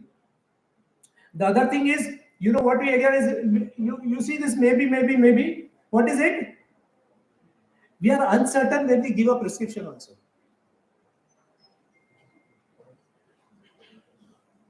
Are you understanding this? Ye दूं कि वो दूं. If there are 2 or 3 medicines that are coming around, you know, we are very uncertain to give this. We need to address this issue. We cannot just get out of it. We also ignore unpredictability in results. We don't know whether the patient is going to get better. And we don't know in how much time is going to get better. At least we need to tell that to the patients. Then we'll say, no, it all depends upon your immunity. It will depend upon, you know, how your body will react. I'm sorry to use that word, but I tell that very openly in my class also. Don't talk about such bullshit in front of the patient. We have to be giving them very clear answers that by when do you expect a result to come around. We have no protocols. There is no standardization in our treatment protocols. And that is why in COVID we had the issue. You know, CCR has talked about arsenic, and somebody in newspaper talked about sepia, somebody talked about camphor, and the patients were all confused. And there are smart patients who said, we took all the 3. Why worry about it? Let anyone work around. Can't be done around. If we have to be a part of the whole, you know, cluster, I'm talking of a cluster, we need to address these issues very. What about copy paste? See, we are not, you know, we don't have a replication process. What is a replication process is what I'm talking of. That let's say if I have treated a case of diabetes, the next case of diabetes, even I'm not sure whether the same principle, the same methodology will work or not. Forget about the another doctor treating diabetes. He is still not sure, but even after I have treated a case of diabetes, I am still not sure whether that will happen or not. We have to have some, you know, process by which we identify some replication in homeopathy. We ignore want of statistics. We can't do like that. We don't address, you know, specific diseases. I agree to that part of it. But at least we address to that in so many patients, we have removed disease from the root. Let's have this much. We are talking about that we remove from roots, and we don't have a statistics of how many diseases have you removed from roots. Give us statistics of it. At least the strengths we have to provide statistics for that. Now we keep on telling no, diabetes we differ because individually differs. Okay, I'm not interested in diabetes, or I'm not interested in a disease per se. But at least as far as what we are talking about, we need to have statistics about it. Yes or no? Hello. And I say there is a lot of scam that's going on in homeopathy. There is a scam that goes on homeopathy, and that is I call the success scam. Homeopathy is the only science of medicine where there is not a single failure case reported till date. Are you understanding what I'm talking? Not a single failure case has been reported till date in the science, which we call a science. It's a scam. And we need to take cognizance of that particular thing. We can't allow such type of scams to go. What is this? Scam, you know? Cherry picking. This is known as cherry picking. We cherry pick cases which have just responded, and we talk all about that particular thing.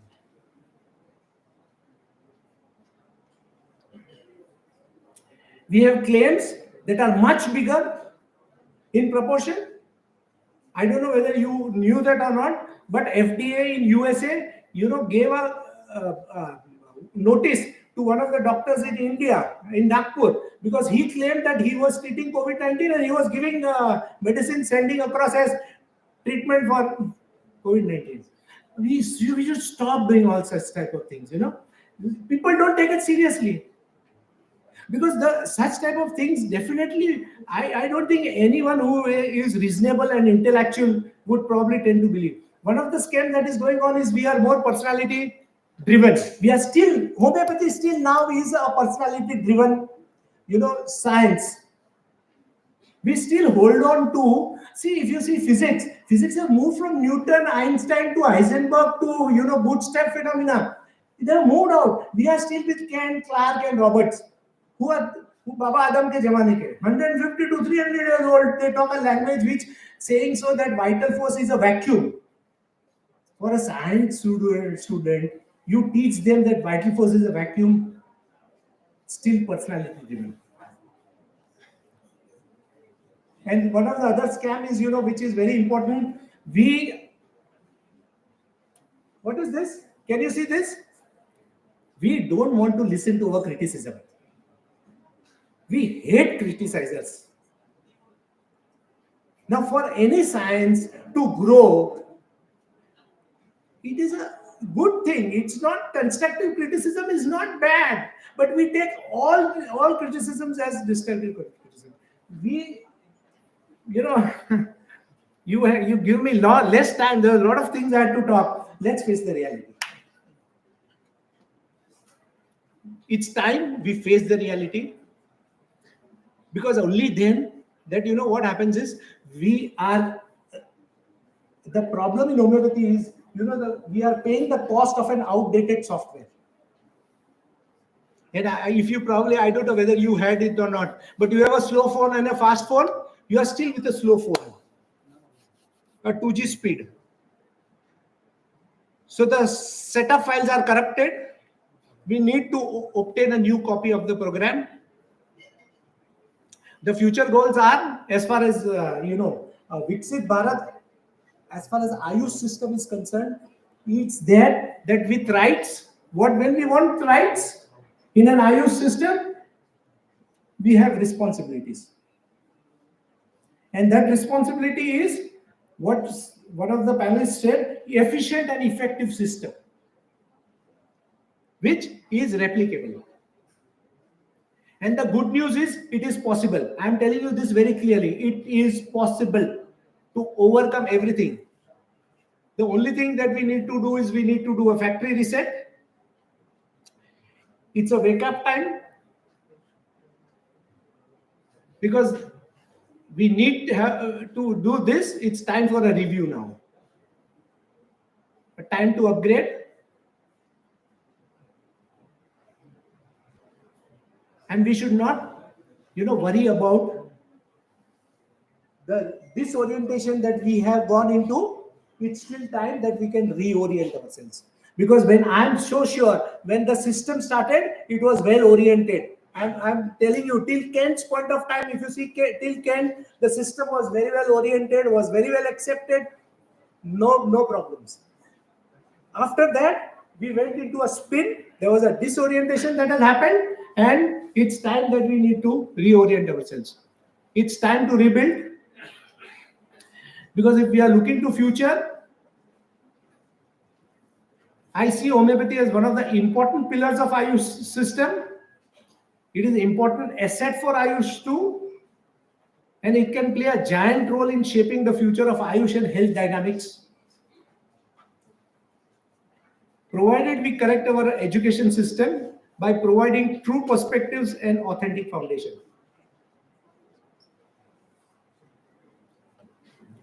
If you are interested in communicating with me, that's my email ID, sanjay7modi@gmail.com. But I will only tell you one small sentence which Hahnemann had said, and it's time that we start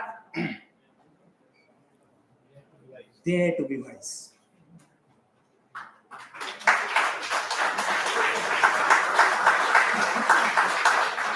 I haven't ended. Don't clap. I haven't ended yet.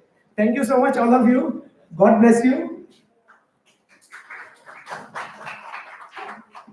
I am on a mission to see to it that homeopathy gets the due that it is definitely deserving. I am telling you that it deserves a lot than what we see around, and I am on a mission. I am definitely going to work and strive and see to it that things change, so that when we talk about 2040, homeopathy is there where we are talking of India being there. Do you see that future of homeopathy being there where India is going to be there? Thank you so much. God bless you. Thanks for giving me this opportunity, sir. This has been there with me for a very long time, and this topic came, so I said I will jump to. I said, no, I would want to talk about it. God bless you all. Thank you so much.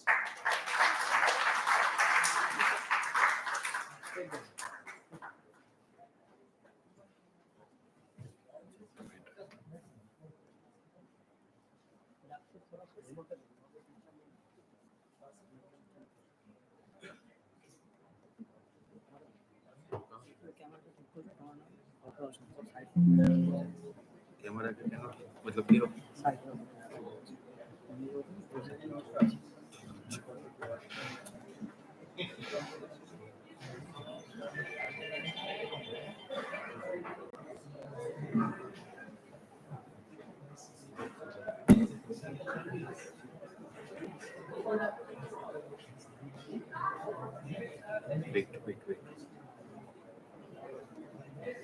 wait wait wait wait for a moment.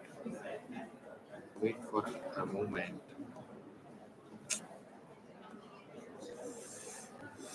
Sir 2 minute. Sir वो image sir का PPT डाला ना तो वो image चला गया.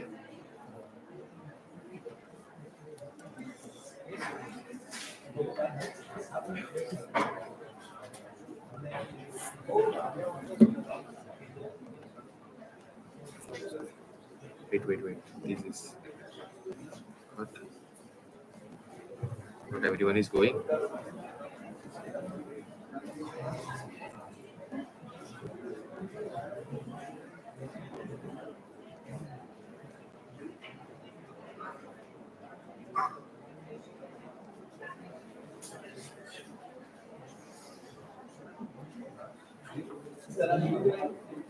Thank you very much, sir. Your speech was indeed thought-provoking. Now, I would like to invite our eminent speaker, Dr. Subhash Singh, to illuminate our minds with his knowledge and experience.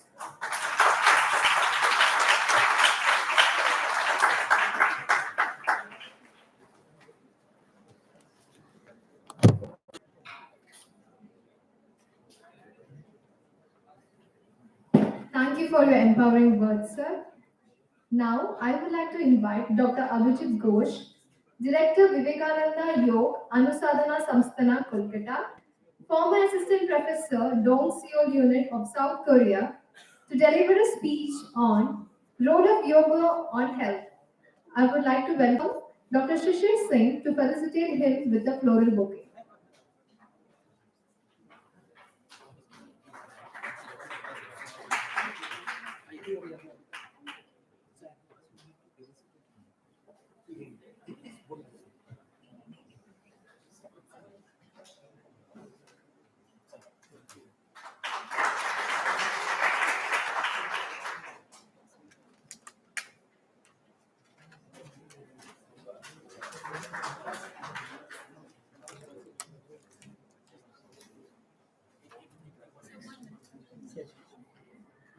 I would humbly invite Dr. Subhash Singh, sir, on the dais.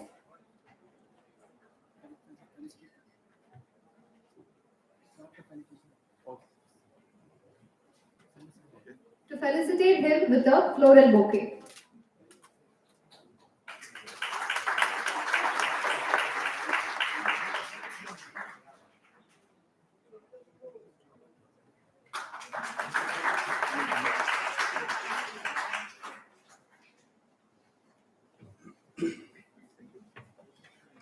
Namaste everyone.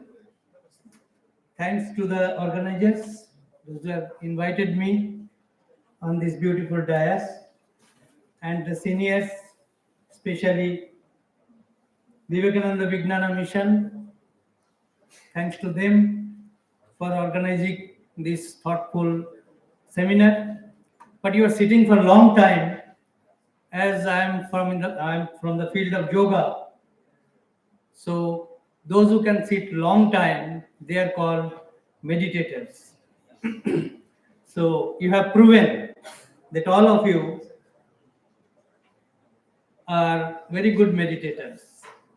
But still, to relax yourself, because you are not habituated with these sitting habits, those who are not in the offices.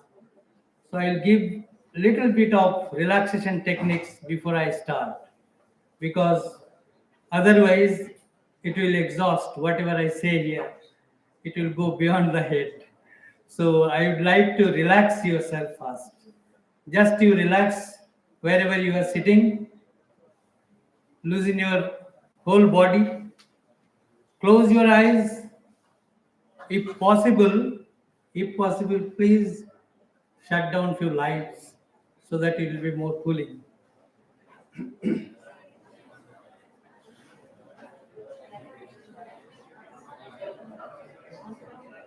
Can you switch off few lights?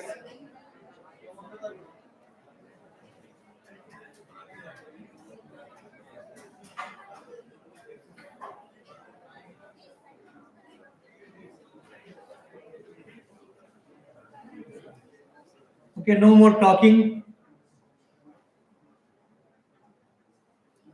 You may stretch your legs a little. Keep your hands on your knees or on the handle of the chair. Close your eyes and mouth both.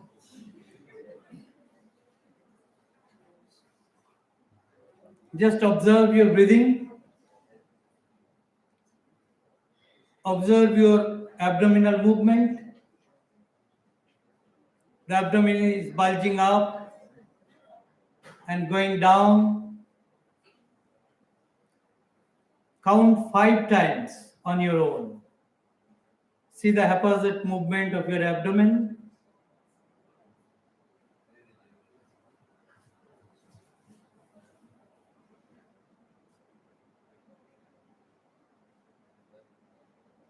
Then synchronize with your breathings.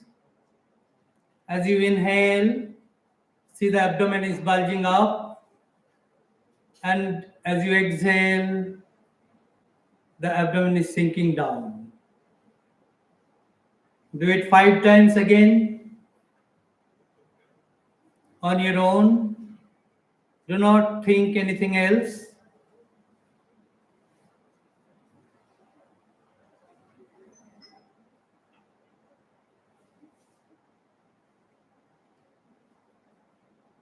Now, the third step is when you inhale, feel that. This will be with feelings. You feel that whole body is energized, full of vitality. And when you exhale, the whole body is collapsed and you are completely relaxed. With feelings, do this practice 5 times again. With the inhalation, the abdomen is bulging up, feeling that whole body is energized. And when you exhale, the body is collapsed and relaxed totally. 5 times do your own. Silence, please.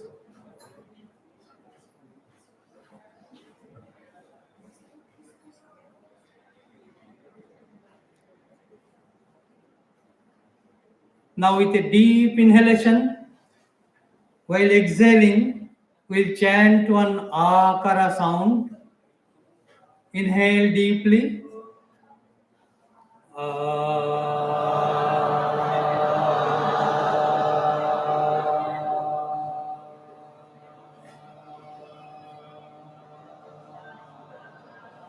Together, feel the beautiful vibration of akara sound. Once again, inhale.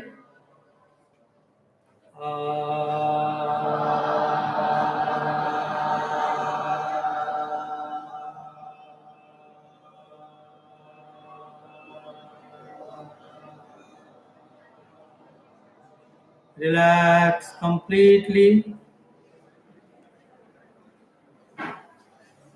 and gently bring your hands together in Namaskar Mudra.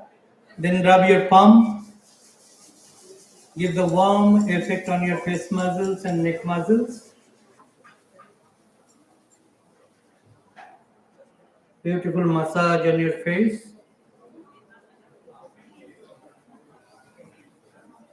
And gently open your eyes. I feel you are relaxing more. You can put on the switches. You can switch on the lights.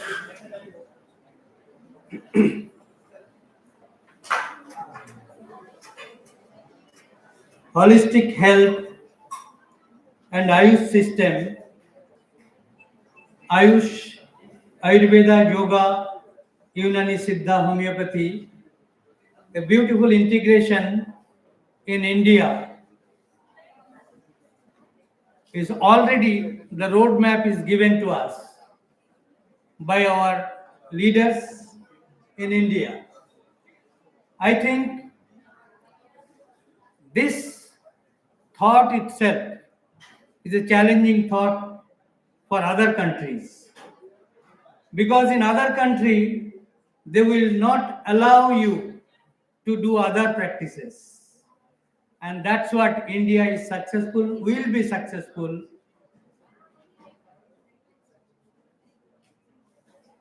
and the Ayush will be successful. It is a holistic approach for common people of India. It is an integrated approach to take care of health.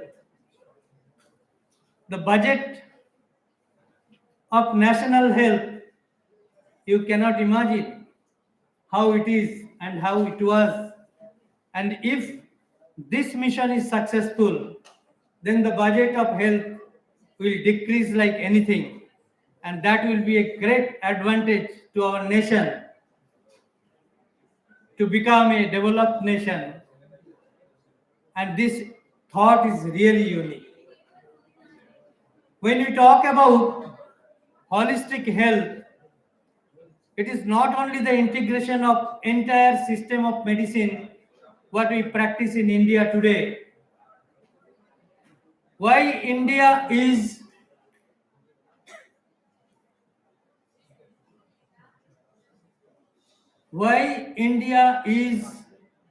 the torch bearer for other countries, for the entire globe. Those concepts are hidden in this system of medicines.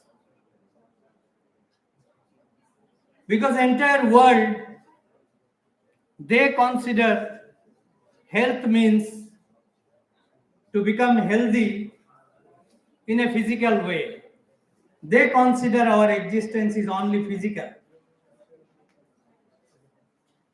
And why India is going to be the guru of entire world? We had lot of conversation, our previous speakers, they have talked about our developed and developed nation. And always we compete with America and other developed nations, how they develop, how their infrastructure is developed. We have achieved many things. We have gone to moon, we have gone to Mars, we have developed so many satellites, so many missiles. This should not be the parameters of developed nation.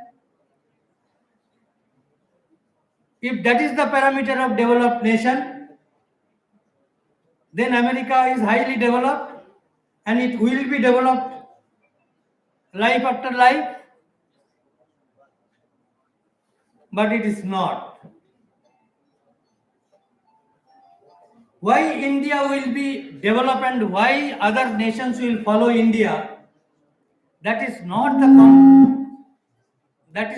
the competition, that is not because of the competition with the infrastructural development of India with other developed countries.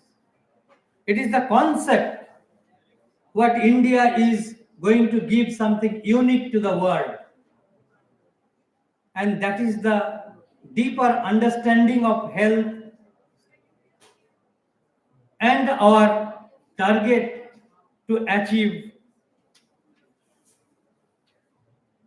that things which is all the nations, all the people, every individual is striving for that. In the name of development, what we want to achieve actually, in the name of development, we want to achieve happiness, we want to achieve a blissful state, we want to achieve ananda. And no development is going to give that achievement of ananda or happiness. Already we have experimented in our life that no physical pleasure can give us that blissful awareness, that blissful taste of life. Even America, Europe, everybody has seen that. Then why India will be unique in this roadmap? Because India never think about our existence is only the physical existence. The concept of Indian health is different. Our existence is not only physical. In Taittiriya Upanishad, it is given the explanation about our existence. It is called Panchakosha. And entire Western medical science, they are treating only the physical body, not anything else. And here we are talking about the complete health. And that complete health is nothing but the complete Panchakosha concept in Taittiriya Upanishad.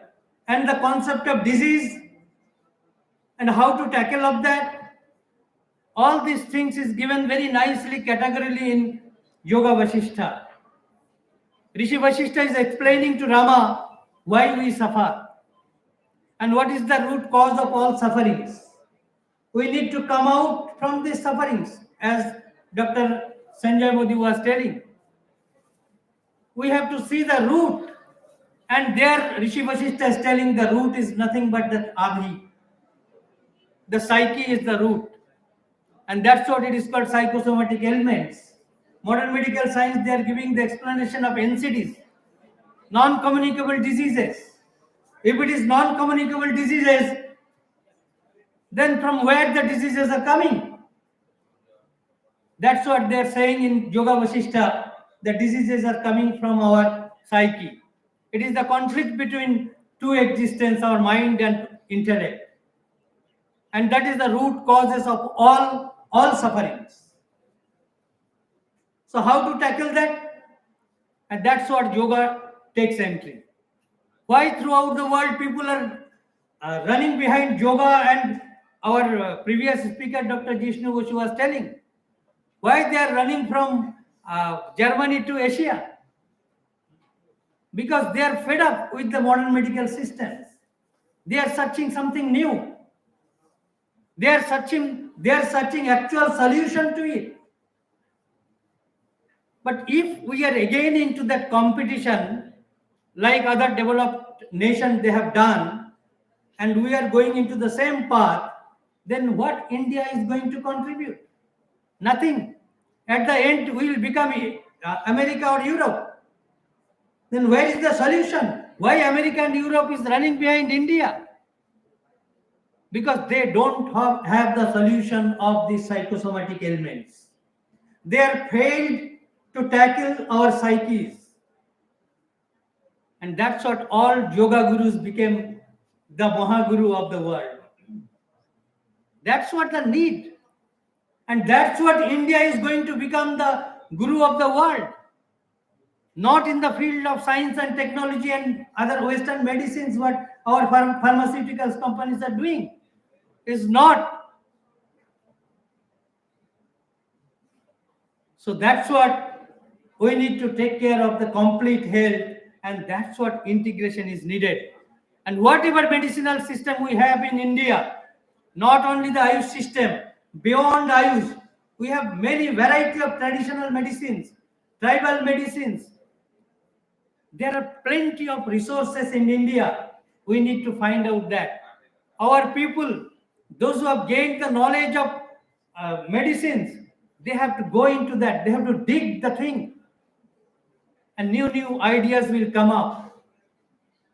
And that's what the resource, that's what the people are looking forward towards India. And integration, not only the integration of these medicines and the system of medicine, what India is following since thousands years. It is the integration of our entire health system, not only the physical body. We have the Pranamaya Kosha, we have Manomaya Kosha, we have Vijnanamaya Kosha, we have Anandamaya Kosha. By integrating this, in yoga we say it is IAYT, integrated approach of yoga therapy we give for this. To integrate our physical body, our vital body, our mental thoughts, emotional existence, our intellect, and the blissful existence. And for each layers of our existence, we need to find out unique ideas, unique techniques, unique methodology to treat each one of the layers of our existence. Then only we can integrate the entire system. Then only the proper roadmap, what all over the world people are looking forward to see something new, something unique from India. And that is the specialty India is having. And that we can integrate with all the system with homeopathy, system with Ayurveda, system with modern medicine itself. So that's what the need of the hour. And that is the uniqueness of India and Indian culture. That's what not only studying the Western concept of medicine and the anatomy and physiology, what they teach, beyond that something is lying in Indian concept, Indian treasure house of knowledge that we need to study. Along with our regular study, I think there is a need to study our ancient scriptures, ancient methodology, how people is to treat our people. As Rishi Vasishta has said, he has given the concept of diseases through Yoga Vasishta. Those kind of books we need to study again, and we can integrate it with our own systems. Then only India can give something unique. And I request here, because there are many more speakers will be there, I should not take more time. And there are plenty of practices to follow in India. For physical body, we have medicines like Ayurveda, homeopathy, and all other system. In yoga, we give asanas, we give proper diets, we give kriyas, cleansing techniques. For pranamaya kosha, we give pranayamas and different kind of breathing activities. For manomaya koshas, we give dharana, dhyan, samadhi practices, emotion cultures. For vijnanamaya kosha, we give lectures, we study books, we study our scriptures. And for blissful existence, for Anandamaya Kosha, we have a concept of Karma Yoga, which is beautifully explained in Bhagavad Gita. We need to follow that. How to deal with actions, how to perform actions without getting any stress in a blissful way. These are the unique treasure house we have in our system. We need to integrate that. And that is the holistic approach of our medicinal system. Each doctors, each medical professionals need to follow that and need to integrate. And we have to come up with this new solution, not to follow that the method what is given by Western medical system, that we no need to follow. We need to follow our own medical system. We need to do our own research where we can give something new, something unique to the world, what world is looking for.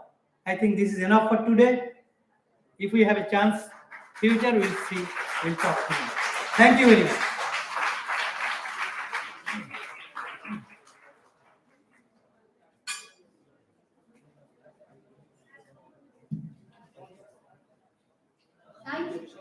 Thank you, sir. Your speech was very impactful. With much reverence, I would like to call upon Dr. Gurudev Chaubey, Homeopathic Research Officer, Kolkata, to deliver a speech and share his valuable thoughts and words. I would like to invite Dr. Shishir Singh to felicitate Dr. Gurudev Chaubey with a floral bouquet. I would like to request Savali Sen ma'am to come and facilitate Chaubey.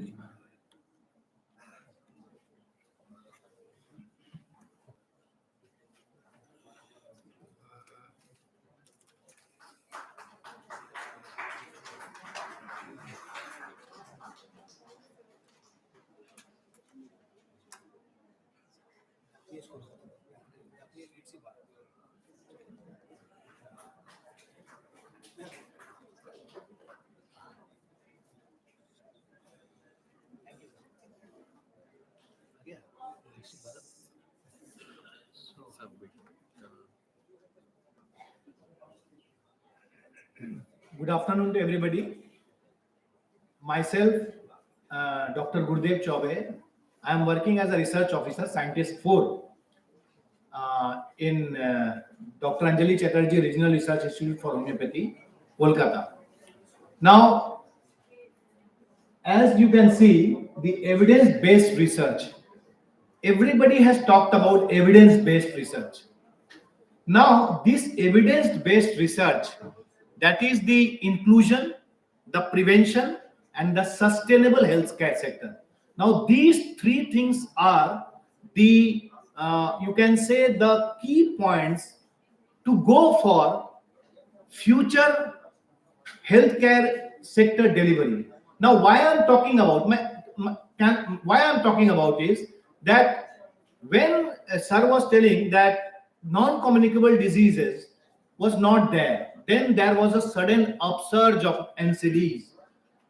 Then the NPCDCS projects was launched by Government of India, and then the Government of India roped in Ayush sector because the conventional treatment was not satisfactory at that point of time. So what had happened, that Government of India brought the pilot project that the Ayush sector will come over here and they will treat the NCDs. So sir was telling that the homeopathy can prevent in various levels of prevention.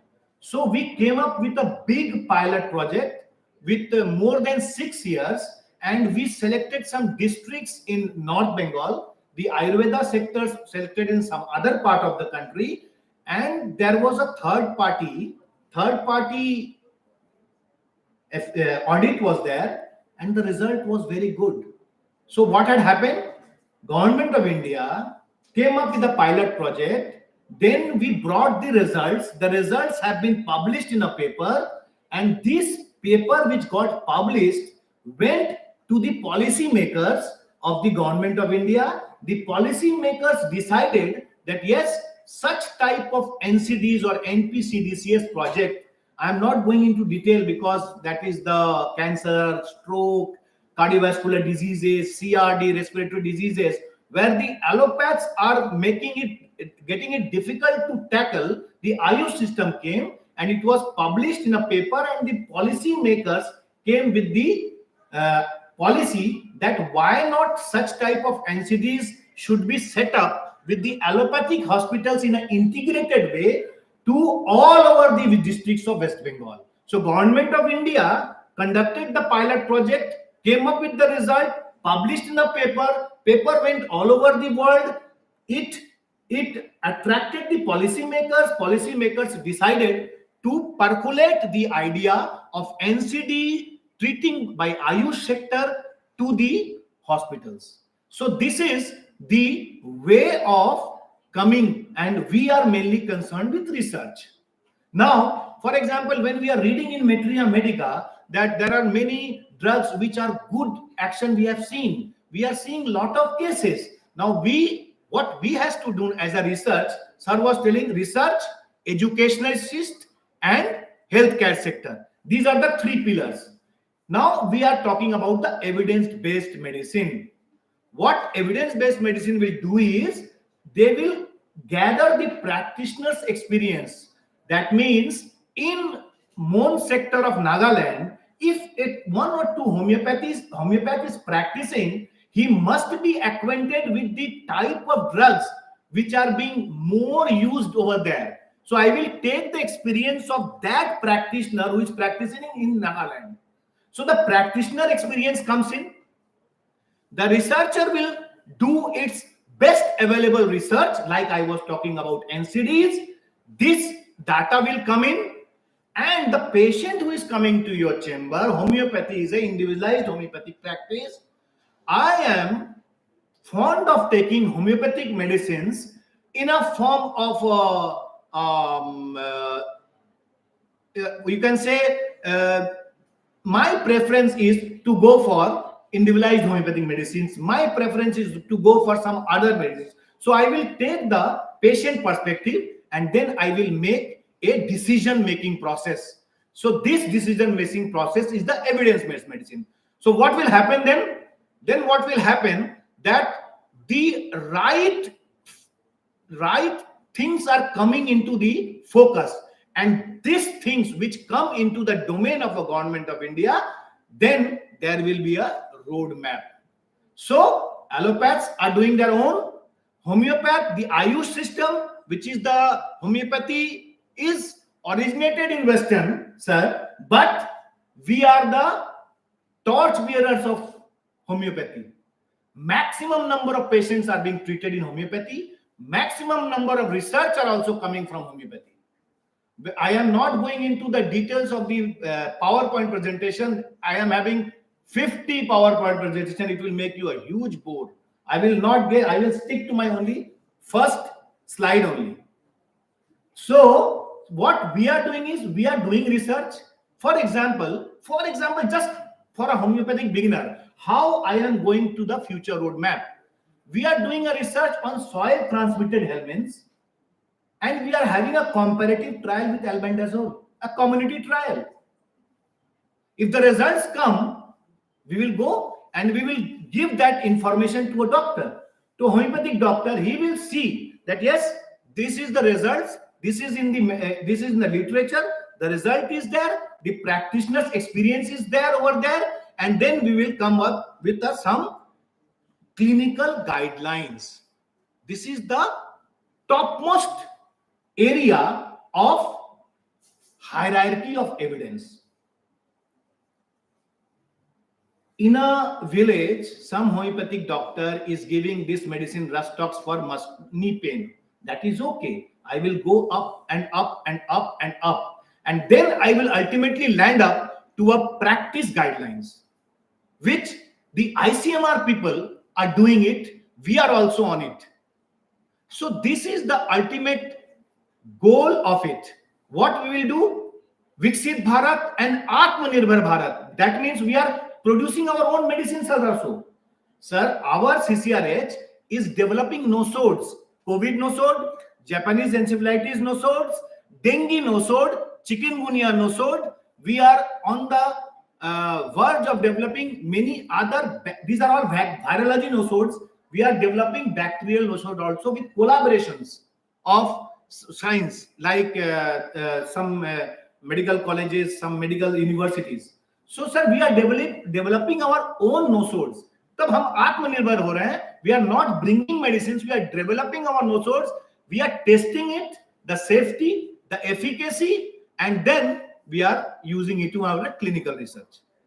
So when we develop our own medicines, when we develop our own guidelines, when we develop our own data, just imagine, sir, when I was in Greece for a paper presentation, their homeopathic doctors do seldom save one homeopathic patient in 3 months. And here, 3,000 patients.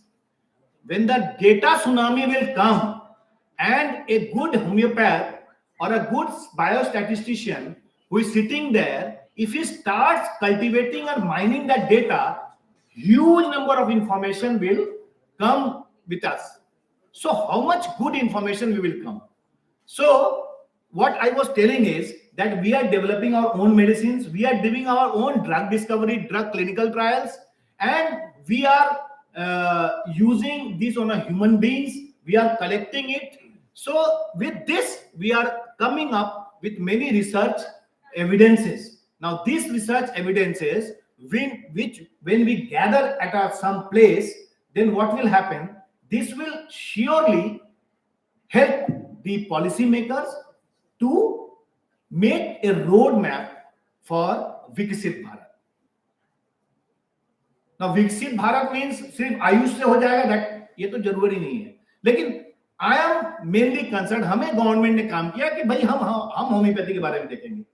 तो हम homeopath वाले लगे हुए हैं कि हम कैसे विकसित भारत बनाएंगे. और मजे की बात है कि एक चीज मैं बोलना भूल गया कि when we integrate, whenever we are integrating sir, देखिए इंटीग्रेशन तो बहुत जरूरी है. तो जब योगा के साथ हमारा एनसीडी का इंटीग्रेशन था sir, sorry I forgot that one, the result was very good. Patient से जब एक सेकंड, और I will finish with in a minute now. Now what happened when the third party of ministry of health and family welfare जब आए और उन्होंने सारे patients को बुलाए जो हम एनसीडीज के पायलट स्टडीज कर रहे थे सर, पेपर भी पब्लिश हुआ है. So when the number of patient were sitting in a room, हमें बाहर कर दिया और कोई बता पाएगा कि उसमें 3 लोग आ गए और दे स्टार्टेड डिस्कशन. उसको कौन सा डिस्कशन कहते हैं? मैंने 14 to 15 patients were sitting and 3 people from the Ministry of Health and Family Welfare, scientists, they had psychologists, they had biostatisticians, they started discussion with them and they started recording. So they were doing a focused group discussion, FGD, and they took all the data. So they were telling कि sir हम तो अब allopathy खाते थे, अब हम allopathy नहीं खाएंगे, हम होम्योपैथी खाएंगे सर. हमारा घुटना का दर्द बहुत ज्यादा होता था, होम्योपैथी से बहुत आराम हुआ. तो डॉक्टर जिष्णु सर ने कहा ना कि होम्योपैथी कमाल करता है. ये कमाल और आगे बढ़ना है. और डॉक्टर संजय सर ने कहा कि we want to see homeopathy also in 2040s. साथ सर ने पहले कहा, सर कितने इंटेलिजेंट हैं, इन 2047, 7 years before we must go. And I am rest assured that the institution like NIH, institution like CCRH, they are working really hard sir. I am telling you, जो homeopath जो है उनके लिए तो नहीं कह रहा हूं, जो आप लोग बैठे हुए हैं सर उनके कह रहा हूं, they are really working very hard. सुबह 8 से लेके 8 बजे तक sir full research, full patient देखना, फुल हमारे यहाँ पे आइए, एनिमल हाउस टेस्टिंग, हम केमिस्ट्री में काम कर रहे हैं, हम सीपीआर पकड़ रहे हैं, सीपीआर पे इंक निकाल रहे हैं, we are doing many works. तो इस अगर ये जज्बा चलता रहे तो sir really we will focus that road map to AYUSH. Thank you very much, sir. I am thankful to the organization, NIH, and my DG, sir, to give that opportunity to speak in front. It always feels good to talk to my mother institution, that is my NIH. I have passed from here only, and everybody must dream about it. Thank you very much, sir. And my kudos to Hanneman, because he was the first researcher, he was the first educationist, and he was first the healthcare delivery. So he was the person, he is the 3 who has shown us the way. Thank you very much, sir. Thank you.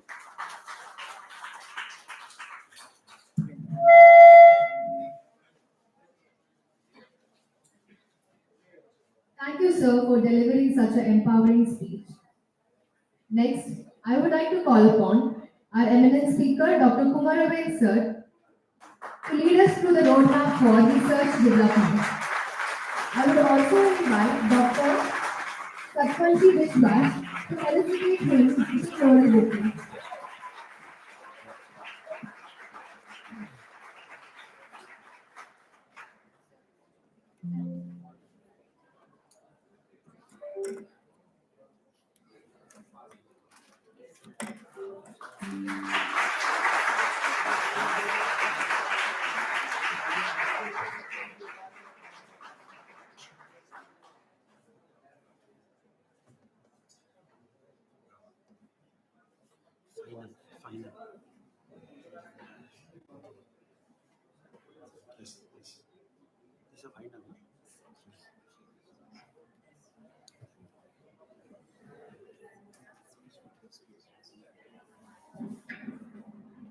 Good evening, everyone.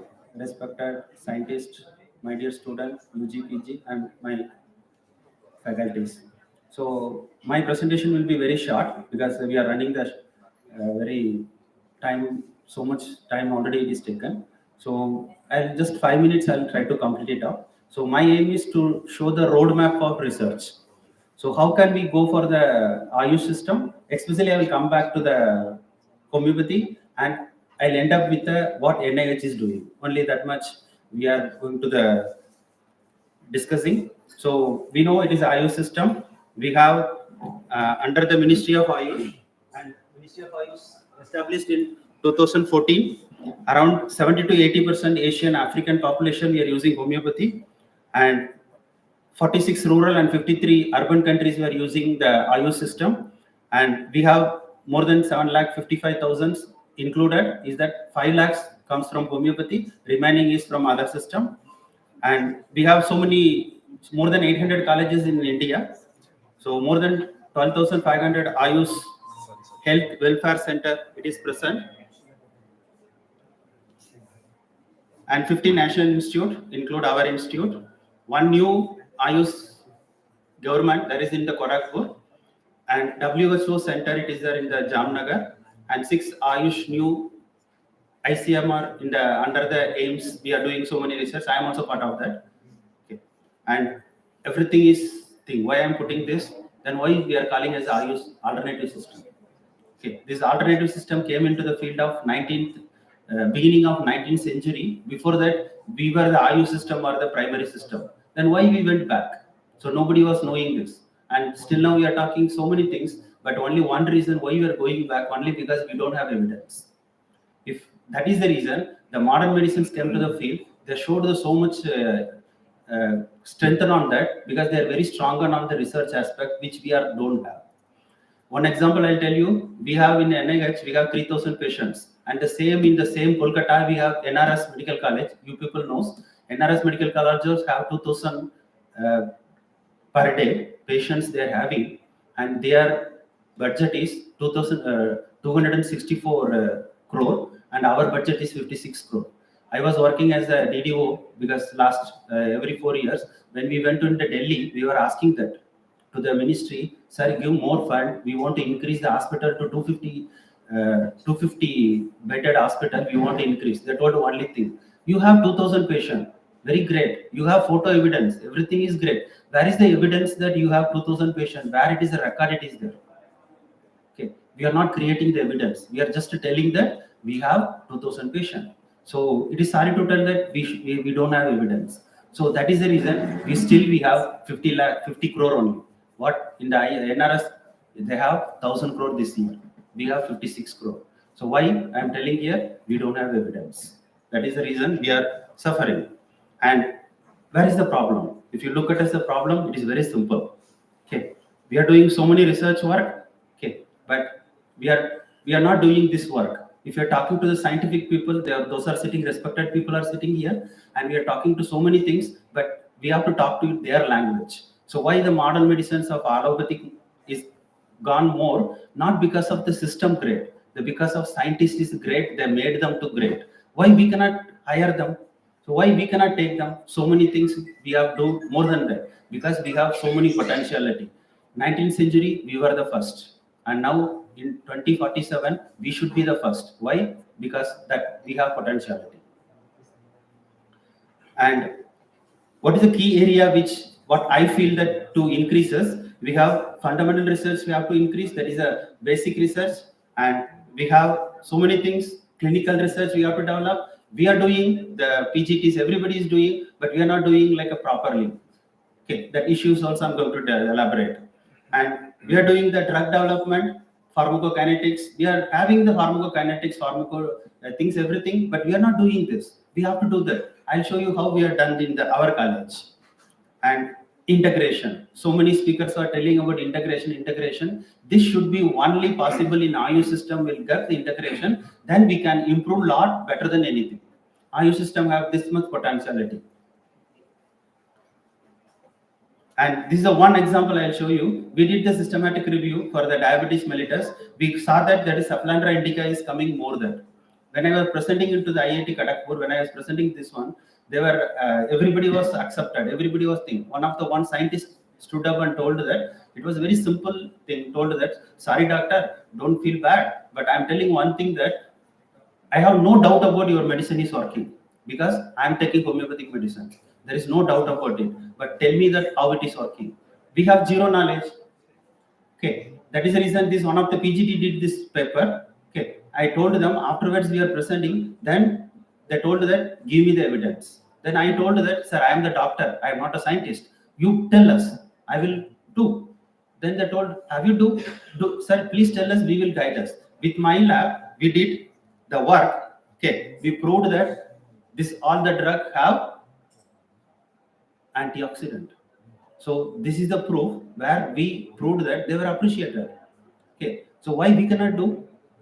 And we can do with the help of this is integration comes here. If the integration is not there, I would have not proved this.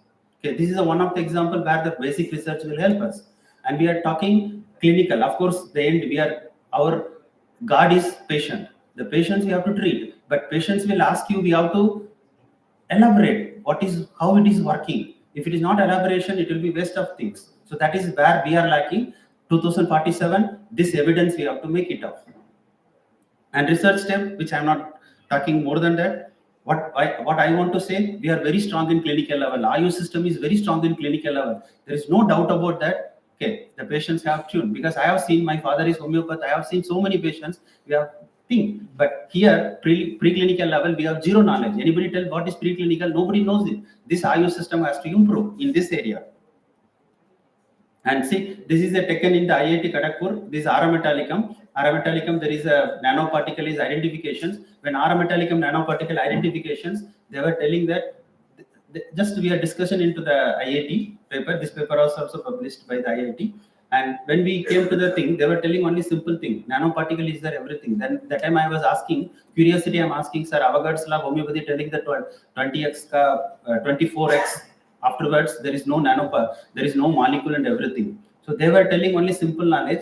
Doctor, you don't know about what is single molecule catalyst. Those are sitting in the chemistry. They were the very eminent chemistry professionals. They know very well what is single molecule catalyst. Our medicines have single molecule catalyst. We don't know this. We are talking big things, memory theory. We are talking everything. Do you know the virologist who identified the HIV? Who identified the HIV and who identified the pathway of HIV? He turned to homeopathy and he was telling something mechanism is there which we don't know. So we are not reached to the up to the level. Okay, we have to utilize the modern tools. These modern tools, who has to teach them? This scientist and this have to integration only possible with Ayush system. Otherwise, it is not possible. And this is the Naxomica we have taken. This is the proof I have taken. Naxomica, mother teachers to 200 we did, and they identified the nanoparticle. If I am not identified, the IIT people are identified the nanoparticle, and so that now you show me where is Avogadro's law. They're asking me to be. I don't know. Then they were telling nanoparticle is this Avogadro's law is applicable for molecule. What we are talking is the nanoparticle. This is particle we are talking about the atom, and there is a single molecule catalyst. Single molecule catalyst. Now I am not presenting to tell, but still we are remember. This will help you to us to the things. So we are very strong in the clinical level, but we are very weak in another level. That we have to improve. Then Viksit Bharat, this 2047, we can improve ourselves.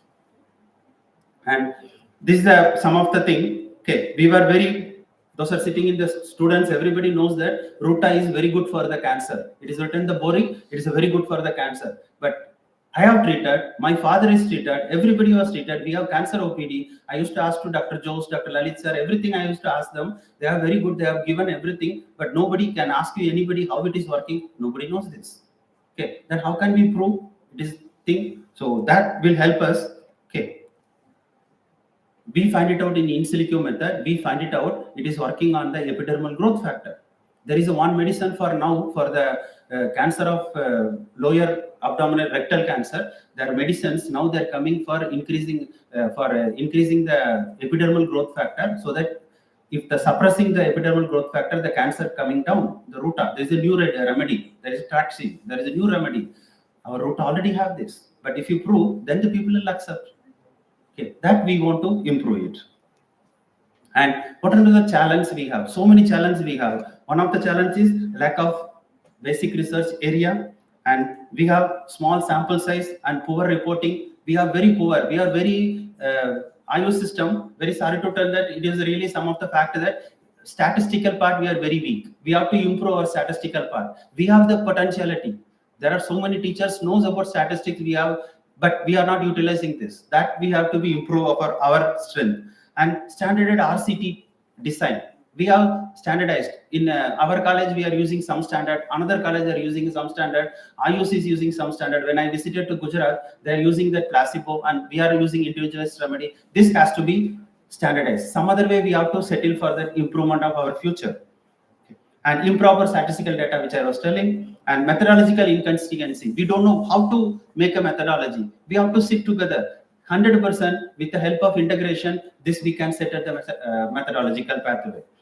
This is a research gap which I was able to, what I found it out is the standardization is not there. If we are making a standardization, we can improve our system. I'm not talking about homeopathy, but if your standardization, which we know about, but Ayush system has to be standardized first. So many remedy. When I went to NIS, okay, they also have the similar problem. Why cannot go with and sit with them and care for the standardization? Validations, so many validations. We have enough of remedy. Okay, today just now I got one paper for review. There is a Kukurma Langa. There is just one review. So this Kukurma Langa already done by our PGTs. I was a little bit sad also. The same what we did, the same thing, that paper which I am the reviewer. I'm seeing that paper, I got shocked. The same what we did. Okay, this is the thing. So now you are not doing, somebody will do tomorrow. So why I am telling that, why somebody, we will be, that is my point of today presentation. And acceptability, sustainability, this and all, it is some of the weakness of our Ayush system. So what to do? Robust Ayush research, what to do? We have to increase the Ayush infrastructure. We have to, so much infrastructure we have. Fund is a no issue, but only the knowledge is the issue. Skill is the issue. With the skill, the integrations people will help us.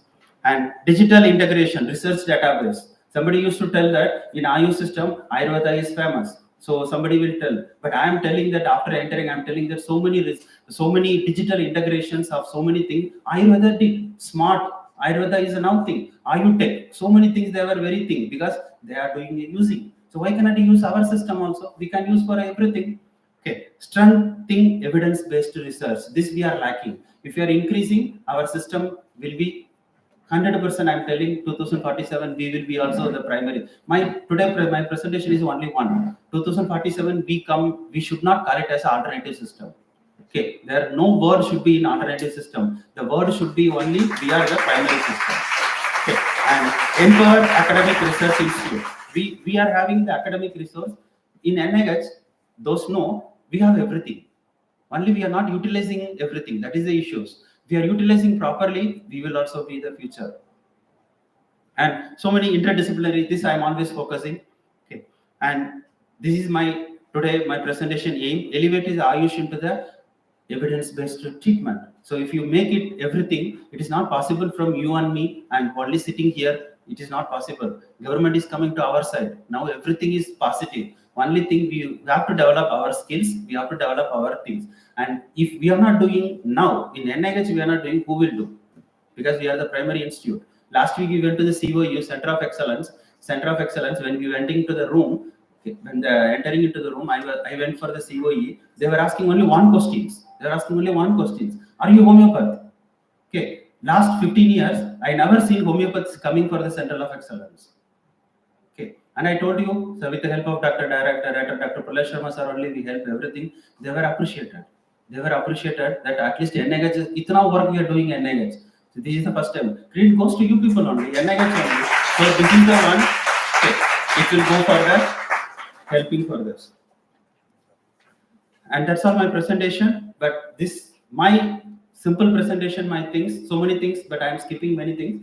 But only one thing, 2047, if you want to improve the Ayush system, we have to collaborate with the concerned people and we have to improve clinical. Of course, always used to tell our God is patient. Okay, no doubt about it. But if the God is asking how it is working, we have to answer it. Okay, for that, we have to work for that. So that is the thing. Thank you.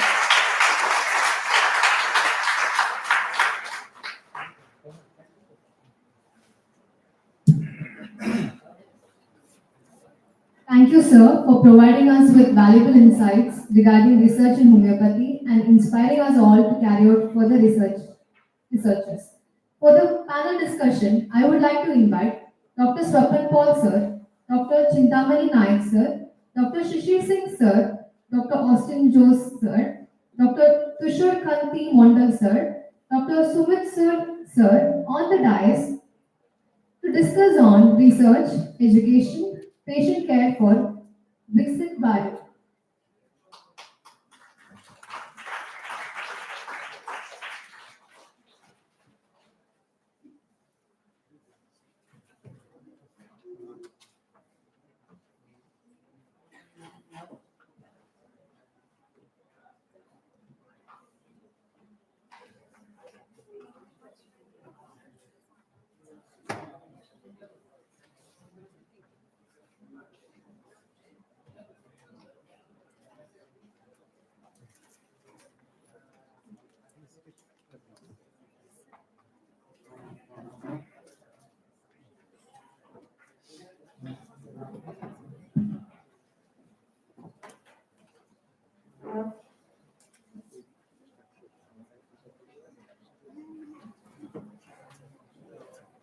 So we are coming just to closing the whole day discussion, and after having so many thoughts, okay, so we have to amalgamate all the things together and finalize something.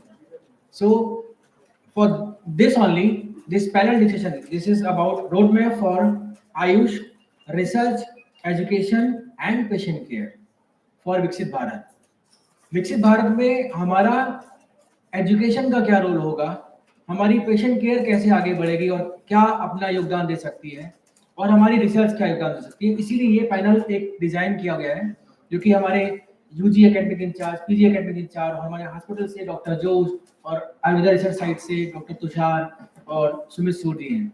तो इस education में, PG education में हमारा role क्या हो सकता है, मैं सबसे पहले हमारे डॉक्टर स्वपन पाल जी से पूछना चाहूँगा कि after this long discussion what he want to say and what challenges he is having and what he want to discuss, and हमारे डायरेक्टर सर भी हमारे बीच में है ताकि हम लोग उनसे कुछ मांग सके और हमें मिल सके। ये अच्छा हमारे लिए मौका है। स्वपन पाल sir.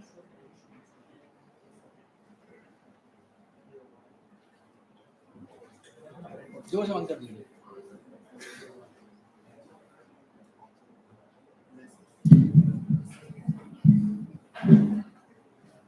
Good evening, everyone.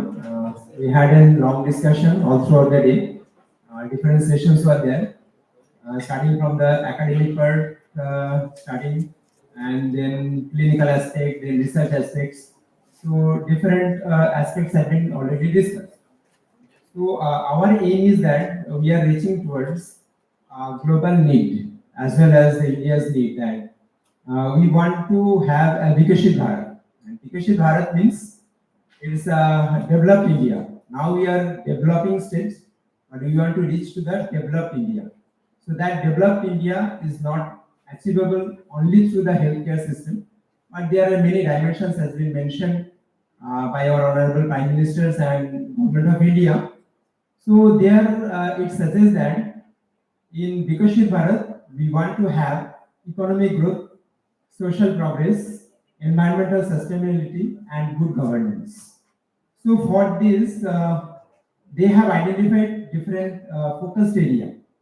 Along in this focus area, we are having education, and this education is enhancing the infrastructure, increasing the school enrollments, and improving the quality of education. We have another component here, the technology. So embracing the innovative technology for the nation's progress. We are having infrastructure development, developing the robust infrastructure in India in terms of communication, transportations, and urban development. We have agricultural aspect also here, that modernizing the farming technologies, supporting the farmers for increasing the productivity. Then we have another environmental aspect, that is implementation, sustainability practice, and preserving the natural resources for cleaner and a healthier environment. And we have also another component, that healthcare system. So that should be developed and ensuring the accessibility, quality healthcare services for all citizens. So for focusing all those areas, our part is to improve the healthcare system. Now, as we know that India is approaching towards integrated healthcare system. It is not that only I am belonging to the ICE system, I am the self-sufficient. We may need the help of other system also.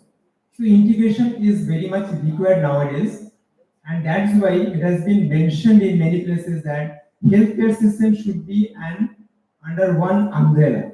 So this umbrella concept has been taken here for integrative system of healthcare. Now, if I say that homeopathy can do everything, it is not possible. If I can say that Ayurvedic system can do everything, it is not possible. So we have to depend one system with the other system. So that is a complementary approach. So for that, we need good governance, and that good governance will be provided by this Government of India. That is provided also, and this integrative approach. If we say that we are interdependent with the systems, this here is not the aim. It can be thought in further areas, that our Ayush system is incorporated worldwide. Like we are having students from different provinces, different countries. So this homeopathic system or Ayush system, what we are teaching them, that is being infiltrated to their countries because why they are coming? They are coming for getting teaching in the Ayush system. So this kind of infiltration for their people are also having. Then we are treating our patients here, but we know that our system is being adapted, or that treatment from our system is also being taken by this modern system of medicine, the people from the modern system of medicine. So in that way, we are also incorporating our concept or our treatment to them also, so that they can be a part of our system, or they can propagate our part or our treatment process in their community. So in that way, that chain that can be developed, and the integrative approach in true sense can be achieved, and we can reach towards that goal, that develop India in terms of the healthcare system. I will not mention here that the name of any physician here. We know that we are practicing here in NIH or NIH IPD. So we are getting patients from the modern system of people, right? Those who are allopathy practitioners. Today I had one eminent person. He is retired from National Medical College. So you will be surprised to know that the person who is coming for this treatment earlier, his wife came first. She got some result with our homeopathic treatment. She is having some kind of skin problem, and I can mention here that his or their son, he is doing MD in dermatology, but he is not giving medicine to his mother, but he has sent his mother to us. So that's way we are giving our treatment towards them, and they are getting benefit.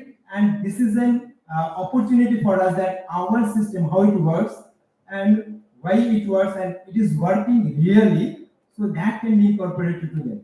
So that integration, it is not only related to 3 or 4 systems, but that integration is needed to others, those who are getting benefited with homeopathic medicines. Sir जैसे Or our आपको system of medicine. PG academic incharge होने का बहुत अनुभव है, तो what take home message आप क्या देना चाहेंगे पीजीज के लिए?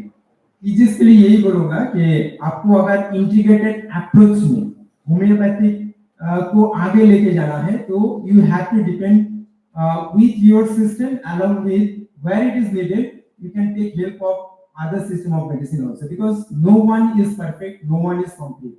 So we have to depend on some other, because I am expertise in some areas, he may be expertise in some areas. So in that way, the mutual understanding and mutual help from other system is very much required. Thank you so much sir. PG academic और हमारे साथ हैं doctor Austin जोश sir, जो कि famous है सबको सताने के लिए, जितने पिजरीज हैं सब जानते हैं, सबको उठा के 9 बजे एकदम। तो फर्स्ट लुक में लगता है कि ये आदमी बहुत खतरनाक है ना, लेकिन बेसिकली मैंने देखा है कि ये जब भी होते हैं एकदम सही होते हैं। इनका पहले इंप्रेशन होता है यार कैसे, यार क्या हर चीज नेगेटिव बोल रहे हैं, लेकिन जो भी बोलते हैं एकदम सच बोलते हैं और दिल से बोलते हैं, और सामने वाले के भले के लिए ही बोलते हैं, और because of him only all are now punctual. तो मैं डॉक्टर जोश सर से पूछना चाहूंगा सर, हॉस्पिटल सेक्शन में और जो पेशेंट केयर हमारा जो दे रहे हैं सब लोग, तो उसमें विकसित भारत के लिए आपका क्या विजन और आप बताना चाहेंगे? Thank you, Dr. Shishir, and thank you to the organizers for giving this opportunity. Basically, I am here to tell what we have done from NIH, not as a hospital, as NIH, what we have done till now and what we are doing. After that, I will say what we have to do. We had a lot of discussions today interdisciplinary, and we are well known to all those things. What NIH has done is that today you are seeing around 3,400 patients coming back to NIH. This was not a one-day work. It was the hard work of the earlier people. That fruit we have got today. So the patients are coming to NIH for tomorrow's consultation by today afternoon. They are here. That is what NIH. And they are coming from very faraway places, from other states, even from the neighboring countries. So that is the craze, that is the brand. they come. It is not that homeopathy is not available in the nook and corners of West Bengal, or homeopathy doctors are not available, or there is no any dispensaries in West Bengal, because West Bengal has a very robust system of state government dispensaries. It has a very good practitioners. But why they are coming to NIH after spending their long journey in their suffering? That's the brand of NIH. They come with the brand for NIH because this is what I will say. The Viksit Bharat, as you have told the Prime Minister's vision, do you think this will be true? This is going to happen? Do you think? What is your mind says? We decided, sir, already we will be. I will say that yes, we will, because if you go through the Viksit Bharat program, very clearly it is told that the youth has to transform, the youth has to take, and youth has to build. That's why in next 25 years they will reach that. This youth will turn in 2047.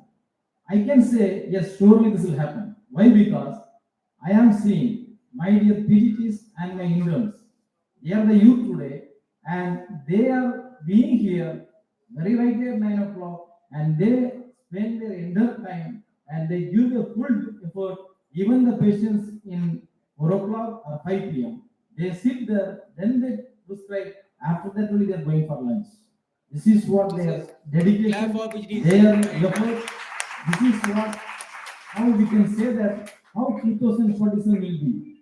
When these youngsters today they are putting their full effort and giving their soul heart, then we can see the youth of India, the youth which I am seeing in front of me. That is the fact, that is the truth. So definitely they will transform. These doctors will go to the nook and corners of the society, and they will perform the same dedication, and they will transform this homeopathy to the next level. So as earlier I was saying, in 2009 when I joined here, there was a pilot program. That time AI and IT was not much developed in the medical science. But the Homeopathic Institute, we had a tele-homeopathy consultation about the western districts of Tripura. You can see very well. From here, we consulted the patients for Tripura. And we got an award in 2012 from the Ministry of IT. That's how NIH has contributed. Again, I will say, during the COVID-19, yes, other systems have given some guidelines. Even our Ayush systems, Ayush has gone ahead and they have given the guidelines, but our homeopathy guidelines came little back. We were expecting a lot. We also know what the medicine will be, and we kept in stock the arsenic album 30C well in hand in our institute. And Dr. Sharma sir has taken the initiative at that time, and we had a stock with us with all the bottles and all the medicines. And later on, our guidelines has come out. Then there was a dearth for this arsenic album, and this arsenic album was distributed around so many camps in and around West Bengal and in the cities, even to the high courts, commissioner office, all the state governments we have given, even to the poor people. So like this, we have taken our dedication. Even this, you know very well, that when the COVID first phase, everyone was fearing what will happen. But even at that stage, our PG students, our doctors went to each of the offices and distributed the medicine. We went to the doorsteps also. And next, during that period only, we also had some herbal garden. We have distributed plant medicines, herbal plant that we have saplings. We are saying this in 2047, Ayush will be in the top. Yes or no? We are saying, but from where we will get the medicine? Where are you going to get the medicine? Are you going to synthesize it? Like the allopathic partner, are you going to get the original medicine from the herbs? What is your aim? So it is not that you will go only transform the people. You have to cultivate and propagate this Ayush herbs all over the world, all over the India. You have to start cultivating from now, propaganda. So that achievement of the NIH has done. NIH is planning, it has its cultivating herbal garden. We have our herbs, we already started our nursery, and we are distributing these herbs to the plantations, to the farmers free of cost, so that this can be planted, and by 2047, you will get sufficient plants or herbs so that can be generated for your manufacturing of the medicine. Thank you sir. Also patient care में जो हम लोग और क्या Still, again, I will say what we have presently done is that we have even framed some standard treatment guidelines like metabolic disorders, obesity, diabetes mellitus, dyslipidemia, gout, and non-alcoholic fatty liver disease. All these STDs are framed for homeopathy and is just being notified by the Ministry of Health. Again, what can be done? What kind of like integration we have told, and even as very clearly told in his aphorism 4 regarding the preserver of health. What we are doing is that we are having a cancer OPD. It runs on Tuesday and Thursday, and in that OPD we identify the risk factors and we ask the next generation, their son or daughter, how to avoid those risk factors. If they are having the habit of smoking or any tobacco addiction like gutka, koini, all these we ask them you stop it, and we are trying to give some constitutional remedies also so that we can prevent the next generation. This is one part we are doing, and the other thing is that what we can do, like integration. Sir has very well told the last affair is like 292, 293, where the massage mesmerism has been told. Yes, we can integrate certain things from the alternative system of medicine for the benefit of the system or our patients. And even has already given the guidelines. Here, we have incorporated physiotherapy in our institute. We have yoga OPD also. We are incorporated. Like Panchakarma from Ayurveda and Varma from Siddha. This is the other part which you can very well explore. This helps us in certain acute areas. So even we can have an interchange of ideas within the systems. We have national institutes among the Ministry of Ayush. If we can have some integration, like a knowledge share or like a training, so that this whoever is interested in Panchakarma or in the Karma, we can use our own medicines. We have our Rastax, we have our Belladonna, we have Bryonia. This can be done as an external applications or oils in the case of any rheumatic ailments or any neurological disorders. So such type of things can be taught, explored, and fraternities are there. We can have the good ideas exchange, and we can share our thoughts between our systems to develop. And even as given the way in his last aphorisms. So this is the other way how we can go ahead. And next, how to reach this to globally. We have students from various parts of the countries, from Ukraine, Japan, and Sri Lanka, from Malaysia. So we are training them, we are giving education. But how far they are going to establish in their country? Have you done a follow-up? Those things we are lacking. So our ministry has to make some shares or has to give some expertise facilities from Indian homeopathy, because whatever you say, though it is a Western medicine, today India is controlling, India is propagating, and India is making aware, or India is producing large number of homeopaths. So only India can take the leadership, and India should send renowned homeopathic practitioners or the faculties from India to all these countries wherever the students comes to study in India, so that they can take the whatever they have learned that can be disseminated in their country, and then we can have a very global outreach. Sir इसी के लिए जो हमारे पास जो expert है हमारे नायक sir, तो मैं उनसे भी पूछना चाहूँगा, जैसे सबने आगे बात बढ़ाई है अभी कि हमारे यहाँ स्टूडेंट बहुत सारे यूक्रेन और श्रीलंका सब आते हैं, तो जैसा जोश सर ने भी बताया, तो ऐसा क्या हो सकता है कि हम सोच सकते हैं कि हमारे यहाँ से भी लोग जाएं और वहाँ पे सिखाएं? Thank you, Dr. Shishir, and thank you, the organizer, for you.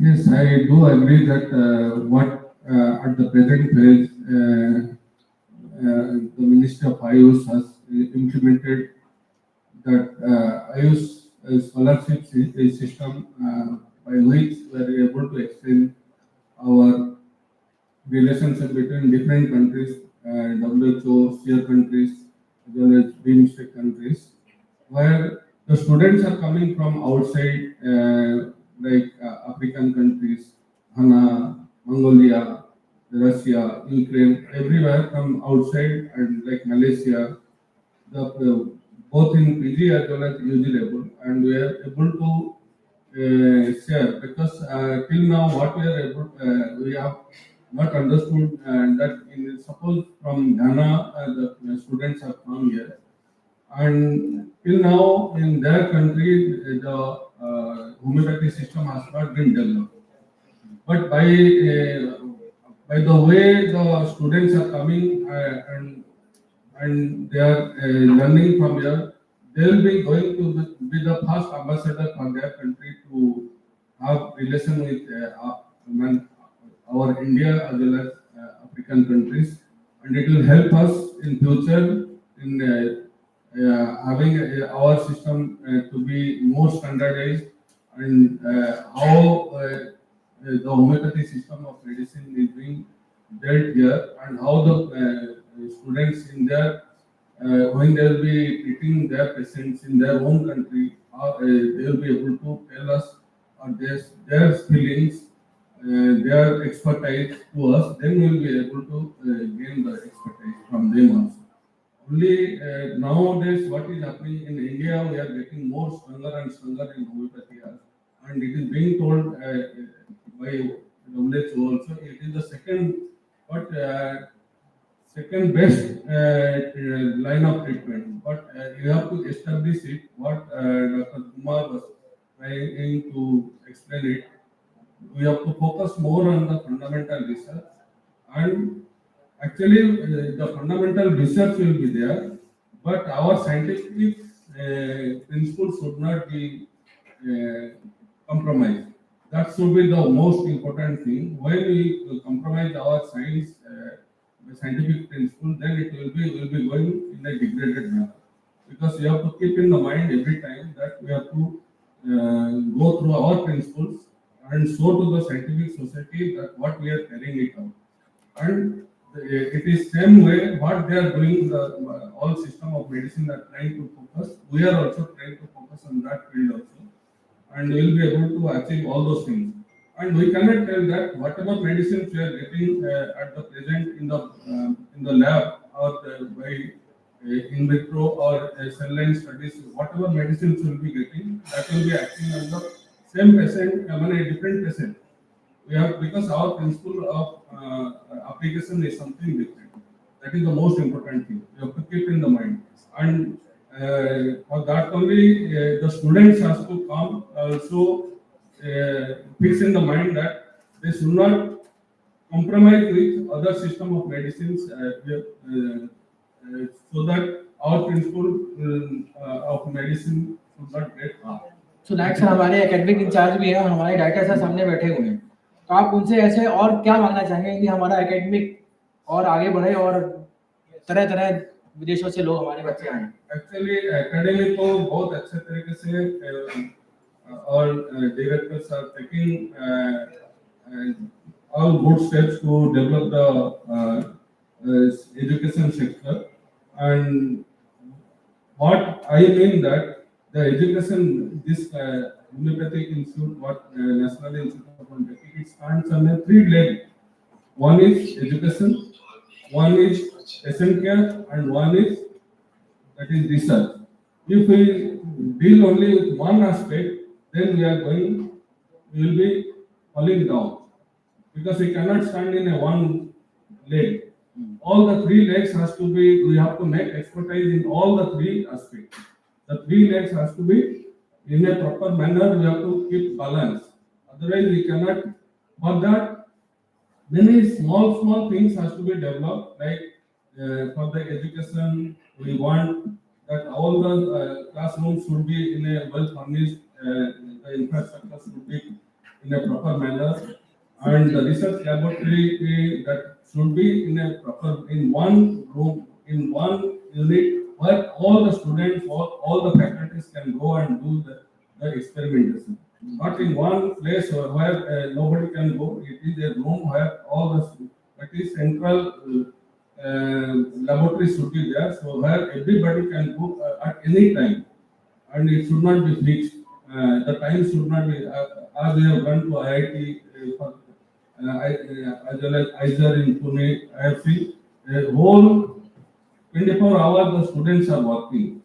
There is no time limit.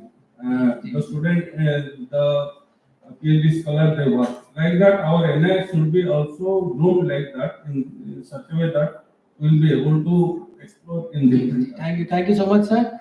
और जब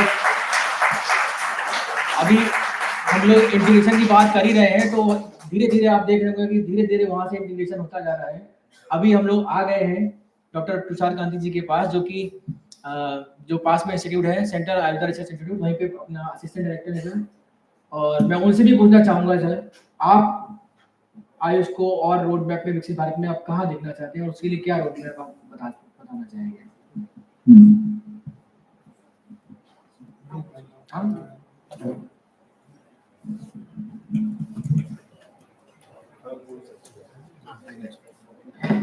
Thank you, Sisi, and all the dignitaries in this call. So this is a great opportunity to discuss these things. So what is the future aspects and the roadmap for developing our country, the role of Ayush, mainly the Ayurveda.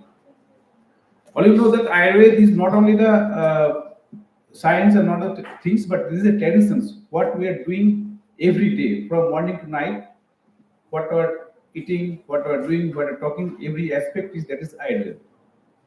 सो आयुर्वेद में देखा जाएगा तो इसका base जो है कुछ principle के ऊपर dependent, suppose the principles of health, principle life, principles of food, principles of things.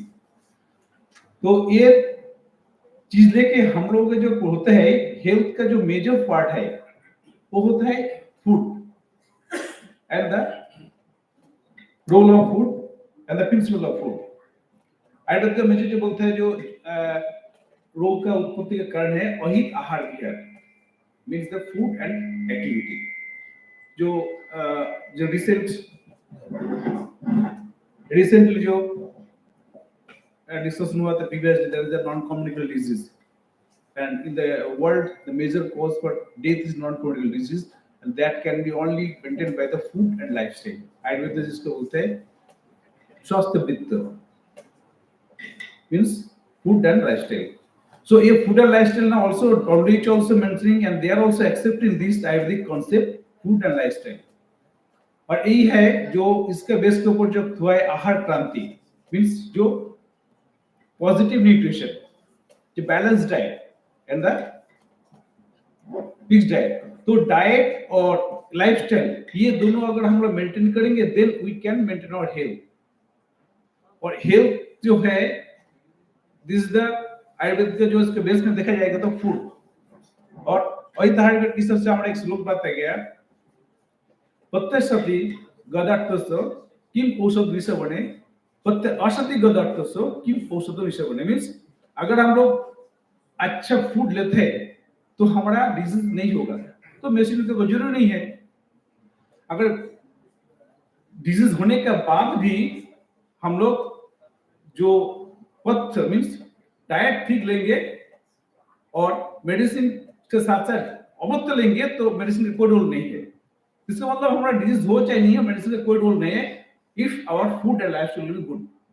So in such way हमारा जो आयुर्वेद का देखा जाएगा जो बेस थिंग्स हम लोग का अगर डेवलप करते चाहते हैं तो इस कंट्री के लिए हमारा आयुर्वेद का जो मेजर 3 बेस में है, एक है एजुकेशन, एक है रिसर्च और एक हेल्थ सेक्टर।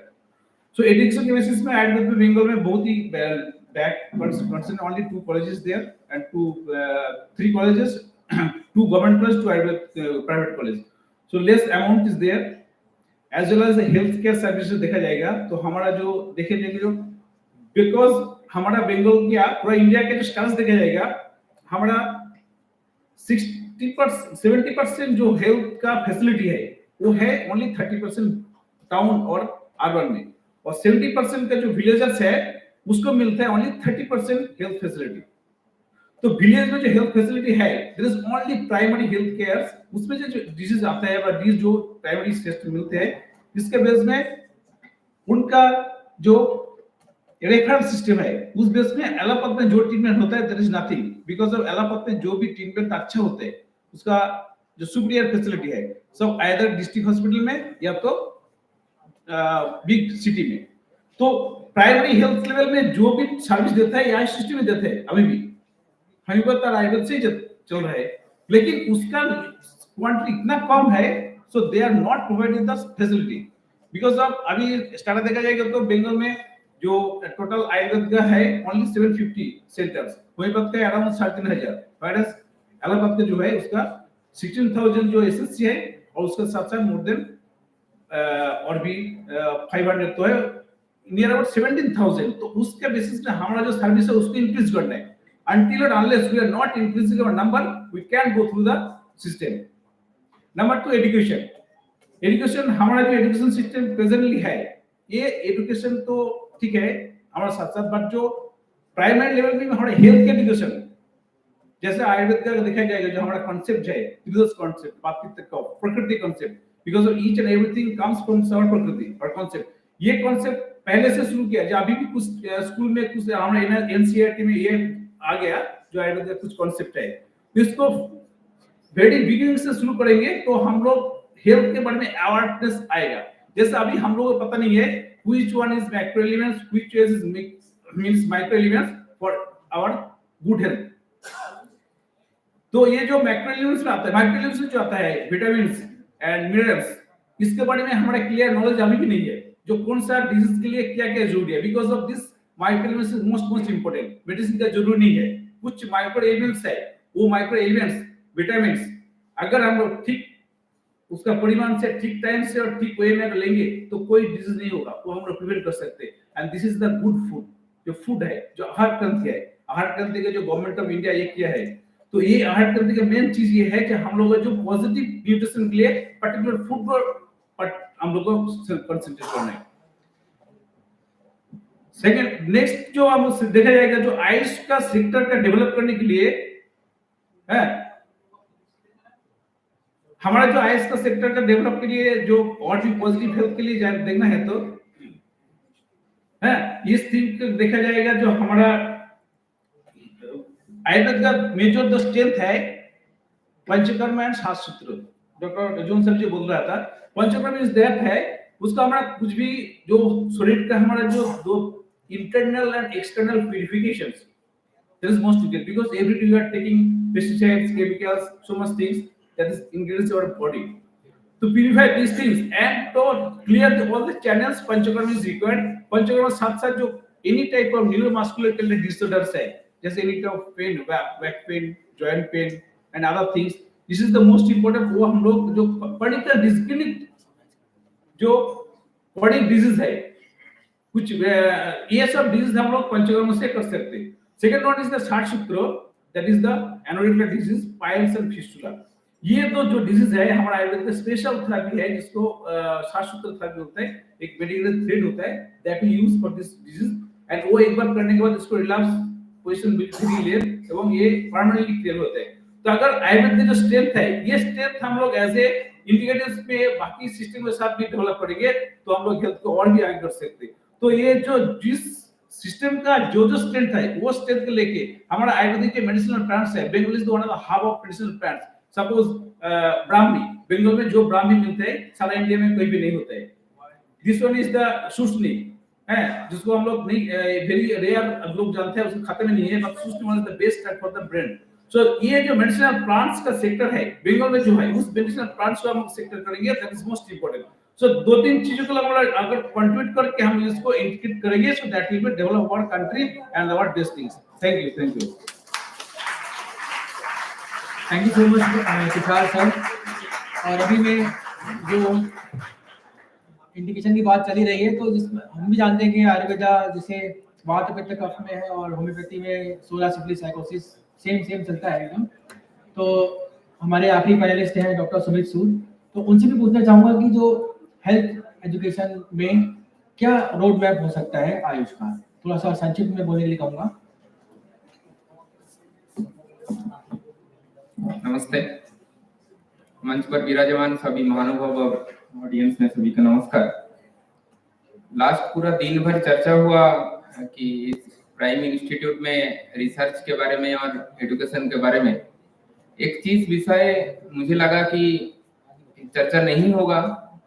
बंगाल में हम लोग आज बैठा है तो मेरा तो पढ़ाई खत्म हो गया 10 साल पहले और इस इंस्टीट्यूट में मैं 15 साल पहले मैं तो आयुर्वेद क्षेत्र से हूँ, तो पहला मेरा फर्स्ट ईयर का एग्जाम देने के लिए आया था पुराना बिल्डिंग में। सर भी उस टाइम इन्विजिलेटर थे, तो मैं देख के मुझे याद आया 15 साल पहले का है। ऐसे नहीं है, विषय एक छोटा सा है, यूनिवर्सिटी लेवल का विषय उठाना है, सबको जानना जरूरत है। हमारा बंगाल में 1974 और 2001 में कृषि का 2 विश्वविद्यालय बना। 1995 में एनिमल हस्बेंड्री के लिए एक यूनिवर्सिटी बना और 2000 में लॉ के लिए एक यूनिवर्सिटी बना। 2002 में यूनिवर्सिटी ऑफ हेल्थ साइंस बना।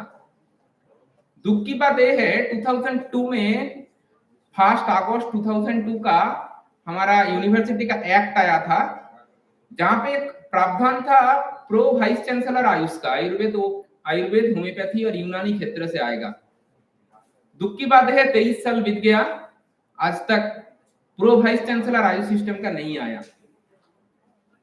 और ये भी ऐसे कुछ बुरा बात है, आप भी सर लोग पता है बीच बीच में यूनिवर्सिटी में आयुष सिस्टम का एग्जाम का कोऑर्डिनेटर नर्सिंग का ऑफिसर बन देता है।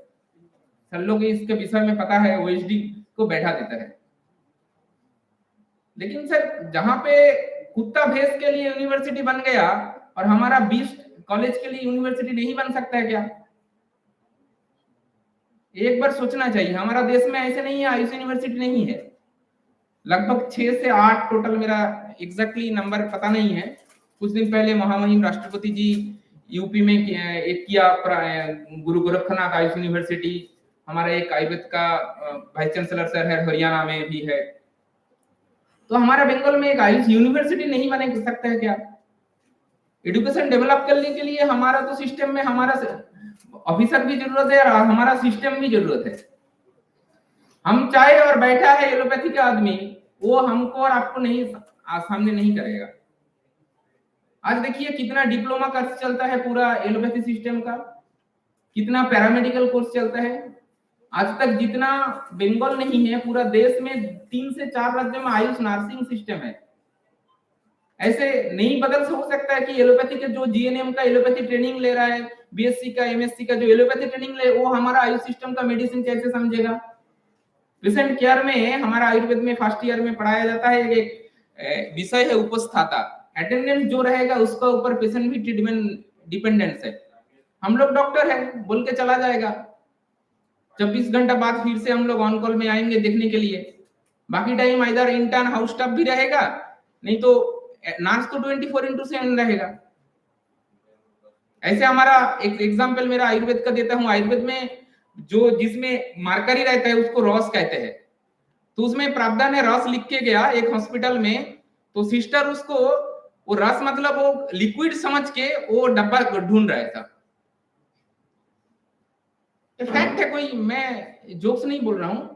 तो सिस्टम हमारा सुधारना चाहिए एजुकेशन सिस्टम में थोड़ा। मैं बंगाल का एग्जाम दिया, ये पूरा देश का प्रॉब्लम है। नंबर 2 मैं हेल्थ केयर सर्विस से हूं बंगाल का, तो हेल्थ केयर सर्विस का बंगाल का थोड़ा विषय बोलूंगा और गवर्नमेंट ऑफ इंडिया का कुछ विषय बोलूंगा। इधर गवर्नमेंट ऑफ इंडिया का बहुत सारे ऑफिसर लोग आयुष का भी है, दूसरे सिस्टम का भी बैठा है। अब जानते हैं कि बंगाल में सिर्फ 36 के आसपास गवर्नमेंट ऑफ इंडिया का हॉस्पिटल है जहां पे आयुष फैसिलिटी नहीं मिलता है। पूरा देश में लगभग 215 गवर्नमेंट ऑफ इंडिया का हॉस्पिटल है। 86 रेलवे हॉस्पिटल है देश में। हमारा बंगाल में 14 रेलवे हॉस्पिटल है जहां पे ओनली 2 में आयुर्वेद मिलते हैं। मुझे पता नहीं होम्योपैथी कितने में मिलता है। टोटल पेट्रोलियम के अंदर 15 हॉस्पिटल है, कोल इंडिया के अंदर 51, स्टील अथॉरिटी ऑफ इंडिया के अंदर 66, ऐसे करके लगभग 212 गवर्नमेंट ऑफ इंडिया का हॉस्पिटल है। ये कब सचेगा? अभी बात हो रहा था फिनांस का, बात कौन सर बोल रहे थे फिनांस का, कि हमारा फिनांस का अथॉरिटी नहीं है। अब 75 इयर्स चला गया, आज तक 15 फिनांस कमीशन मिलते हैं जहां पे एलोपैथी का पैसा मिलते हैं, एलोपैथी सिस्टम के लिए पैसा मिलते हैं। लास्ट अभी 15 फिनांस कमीशन चल रहा है, 2026 में 16th आने वाला है, गठित हो गया, उसका कमेटी मीटिंग हुआ। एक पेपर वर्कआउट करके हम लोग लास्ट 3 महीने पहले पता चला कि 75 साल में 15-15 फिनांस कमीशन चला गया। ईस्ट 15 फिनांस कमीशन का हेल्थ का बजट है 70,000 करोड़, जो खर्चा हो रहा है ओनली फॉर एमबीबीएस पैथी और एलोपैथी। डेंटल भी नहीं है, छोड़ दीजिए, उसके ही अंदर डेंटल आता है। हमारा आयुष सिस्टम के लिए एक भी पैसा नहीं है। हमारा महामहिम मंत्री जी उसको उठाया, लास्ट 9 जून को उसका दिल्ली में मीटिंग हुआ, आप लोग सोशल मीडिया में जाके देख सकते हैं, उसका पहला 16 फिनांस में प्रोबेबली आने वाला है। ये इशू को, क्योंकि देखिए सर, आंकड़ा बोल रहे थे कि हमारा 650 करोड़ का मिनिस्ट्री था, अभी 700 करोड़ का मिनिस्ट्री आया, लेकिन ये पॉसिबल नहीं है। प्रोबेबली दिल्ली एम्स का बजट है 4000 करोड़, तो हमारा एक मंत्रालय का बजट उससे भी कम है। तो हम लोग का लैकुना कहाँ है? पहला है तो हमारा, देखिए आदमी सब लोग जानते हैं, सब लोग सर बोल रहे थे कि हेल्थ सर्विस को अपॉर्चुनिटी राजानुग्रह होना चाहिए। अभी बहुत इमोशनल मत हो जो नहीं कोई इमोशनल नहीं है सर, कोई इमोशनल नहीं है। हमारा राजानुग्रह नहीं है इस सिस्टम के ऊपर। मैंने बंगाल का आंकड़ा सुनाऊंगा तो और भी दुख लगेगा। आप लोग लगभग 35,000 होम्योपैथी डॉक्टर है बंगाल में, और 2000 आयुर्वेद डॉक्टर जिंदा है, क्योंकि बंगाल से मार के पीट के 12 कॉलेज को बंद कर दिया। 12 Ayurveda college with in 1960 12 Ayurveda college को बंद किया गया।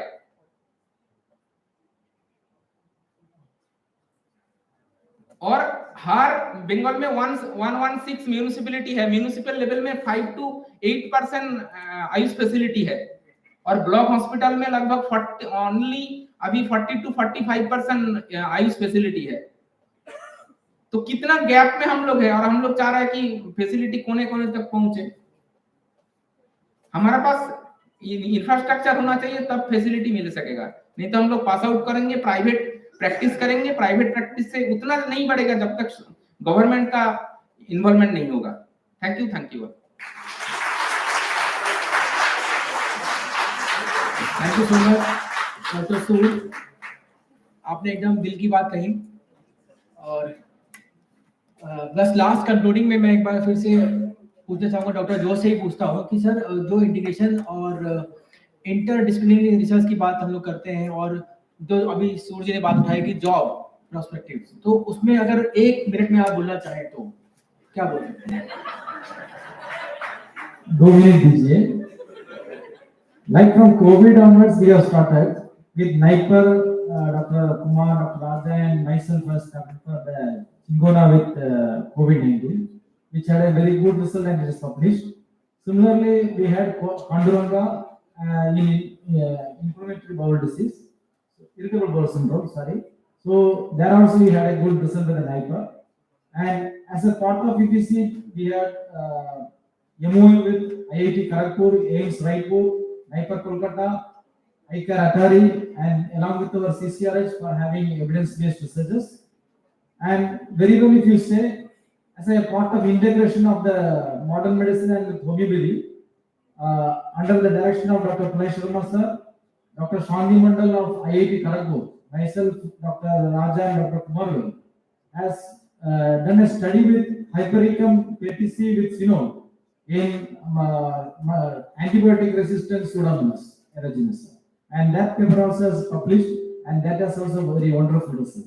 And if you say as an integration, one of is India is going for a cafeteria approach. Under one roof, patient can get all the medicine.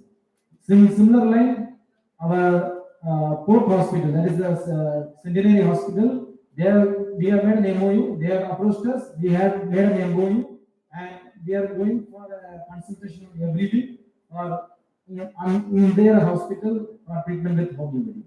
So like this, we are going for an integration approach also. Simultaneously, for system we have to develop. My one suggestion is that, like all are expecting, among the Ayush system, homeopathy should also have a good representation. Like we should have more colleges. Personally, we have only one national institute and one satellite institute, and one Northeast Ayurvedic and Homeopathic institute, and one only PG institute in Kottayam. So like that, in every state, equally there's among the Ayush system, homeopathy also should get an equal opportunity. And similarly, the job opportunities also, homeopathy should get an equal opportunities in all over the states. Because in certain states, homeopathy is very low, though there are more homeopathy practitioners and demand, but the government postings are very less. So in such manner, if you give our views among the Ayush system, equally distribution of the job opportunities, then we can reach this goal towards the Viksit Bharat 2047. Thank you so much respected panelist. अभी इस panel discussion में मैं एक आपका input चाहूंगा। Any विजिटी who can come और जिसने अभी तक क्या समझ में आया उसको, मतलब टिफिन रखा है उसको छोड़ के अभी तक क्या समझ में आया कि वो क्या कंक्लूड कर सकता है। एनी विजिटी, otherwise I will call by name. Deepshikha please come. Summarise within 2 lines 5 lines कि हाँ ये हमें आज ये फ्रूटफुल रहा कि नहीं रहा, ऐसा हम लोग सोच सकते हैं कि नहीं सोच सकते हैं, या ये सब टाइम पास हो गया है ना। कम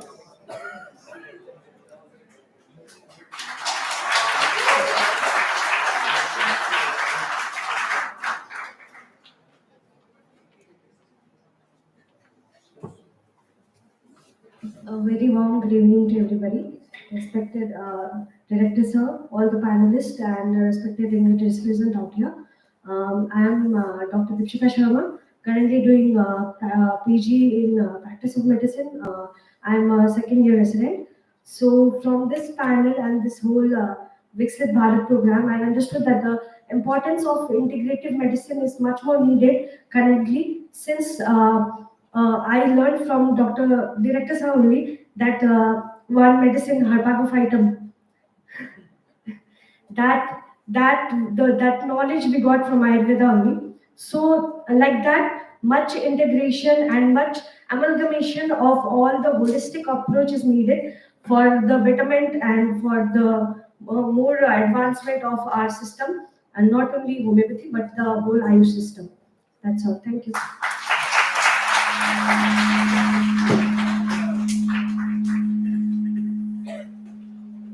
Thank you so much, Deepshika. So we are handing over my to again Princey. Just after coming 2:15 PM only, I told you have to do anchoring. So one clap for her also. At the end of the discussion, I humbly request Dr. Pranay Sharma sir on the dais to felicitate the panelists.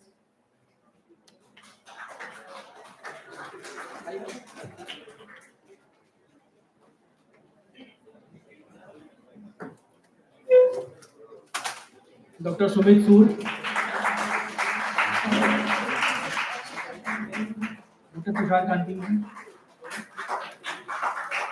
Dr. Chintamani Nayak sir,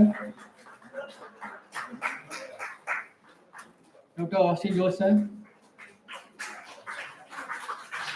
and Dr. Sopan Paul sir. Thank you so much, sir.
Thank you so much.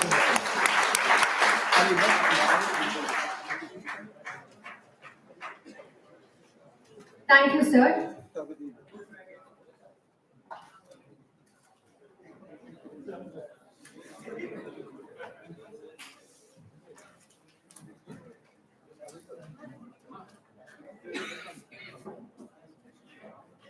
I request the panelist members to occupy the seats of the dais.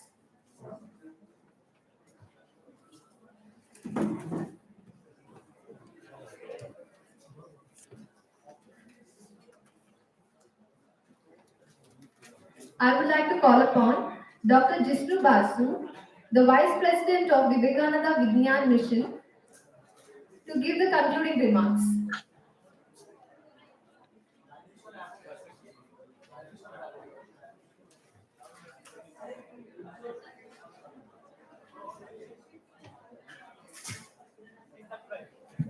Sorry, this is not justice for you. I understand. Munger में एक कार्यक्रम में ऐसे ही हुआ था. They invited me to deliver a talk. Initially, somehow I delivered, और मेरी हिंदी सुनकर शायद उन लोगों को अच्छा लगा, तो बहुत तालियां बजाया. At the end, after a long day, again they asked me to say some words. तो मुंगेर में हाथ में वो पिस्तौल रहना, गान्स रहना, ये कोई बड़ी बात नहीं होती. वो रहता है. So I noticed someone is sitting in the front row, so having one firearms with him and showing it. तो मैं 2-3 बार देखा ऐसे करके. तो फिर he said, आप डरिए मत. This is not for you. This is for him who has invited you. So never mind.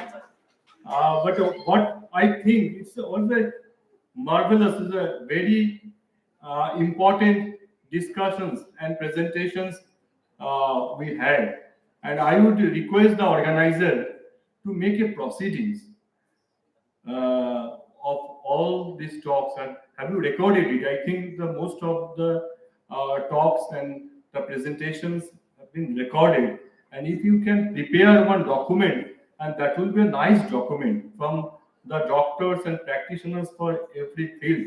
They delivered their ideas for the Viksit Bharat. It was nice, and that's all I think for me. Thank you.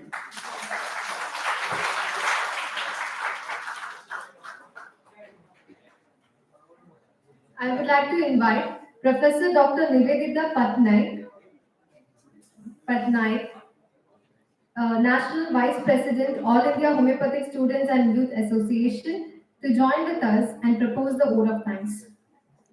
Wait. Namaste. I'm audible. Ma'am, can you wait? I am audible or not? Yes, ma'am. Namaste. Justice Krishna. Really, I'm honored to be here for a vote of thanks as a Vice President of AIHSAYA, All India Homeopathic Students and Youth Association. Really, I'm honored for that. At first, I would like to thank you to all the dignitaries, all the speakers who have given their time and their participation in this platform. I'm heartily thankful to Padma Shri Narayan Chakravarti sir. Thank you so much, sir. We are honored to be here with you. That you are diamond for us. And I would like to thank all the speakers. I am continuously speaking here from 2 p.m. to till now, and hearing each and every lecture, every discussion, and the conversation between students and questioners and their response. Thank you so much, all the dignitaries. Heartful thank you to you all, and thank you to the organization committee, National Homeopathy and National Institute of Homeopathy, and Vivekananda Vigyan Mission, All India Homeopathic Students and Youth Association, Central Ayurveda Research Institute, Calcutta, and CCRA, one platform where I surprised when it was started down in Bharat.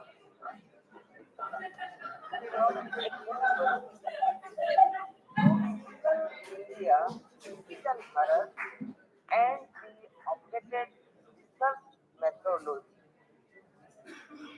It is too good, like this, mm, many to many, not some, many to many seminars should be organized in Ayush field like this, by which all the doctors and students UG and PGT should be benefited.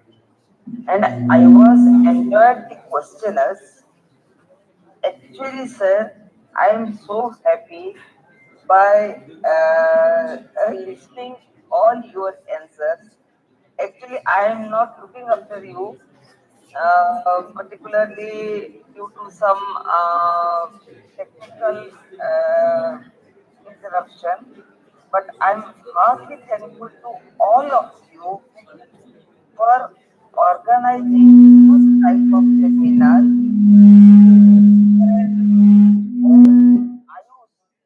All the Ayush are in one platform and the backbone of the holistic health system of India. I'm really grateful and heartily thankful to technical teams. Sir has recommended and suggested one thing. At last, I am also on the same mood. It should be recorded and it should be anybody can listen. Should be posted in YouTube. That many persons have told me to if it would be possible to post in YouTube, then they will listen. If it could be possible, please try. And then, Dr. Sharma said, I think you must do that. Your tone is so good, and your song was so good also. And at last, I would thank you all to be your patience because of the topic was so interesting. There is no need of patience. Itself, all are must be enjoying. I also thank you. Heartily thankful to you all. Thank you, sir. Thank you, ma'am. And thank you to all. Thanks for listening. Thank you, ma'am.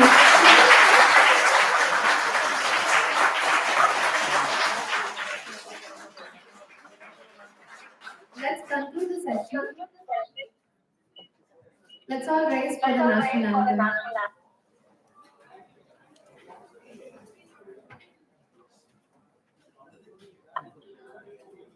लगाना पड़ेगा, ऐसे ही गा लेंगे ना। जन गण मन अधिनायक जय हे भारत भाग्य विधाता, पंजाब सिंधु गुजरात मराठा द्राविड़ उत्कल बंग, हिमाचल यमुना गंगा उच्चल जलधि तरंगा, तव शुभ नामे जागे, तव शुभ आशीष मांगे, गाये तव जयगाथा। जन गण मंगलदायक जय हे भारत भाग्य विधाता।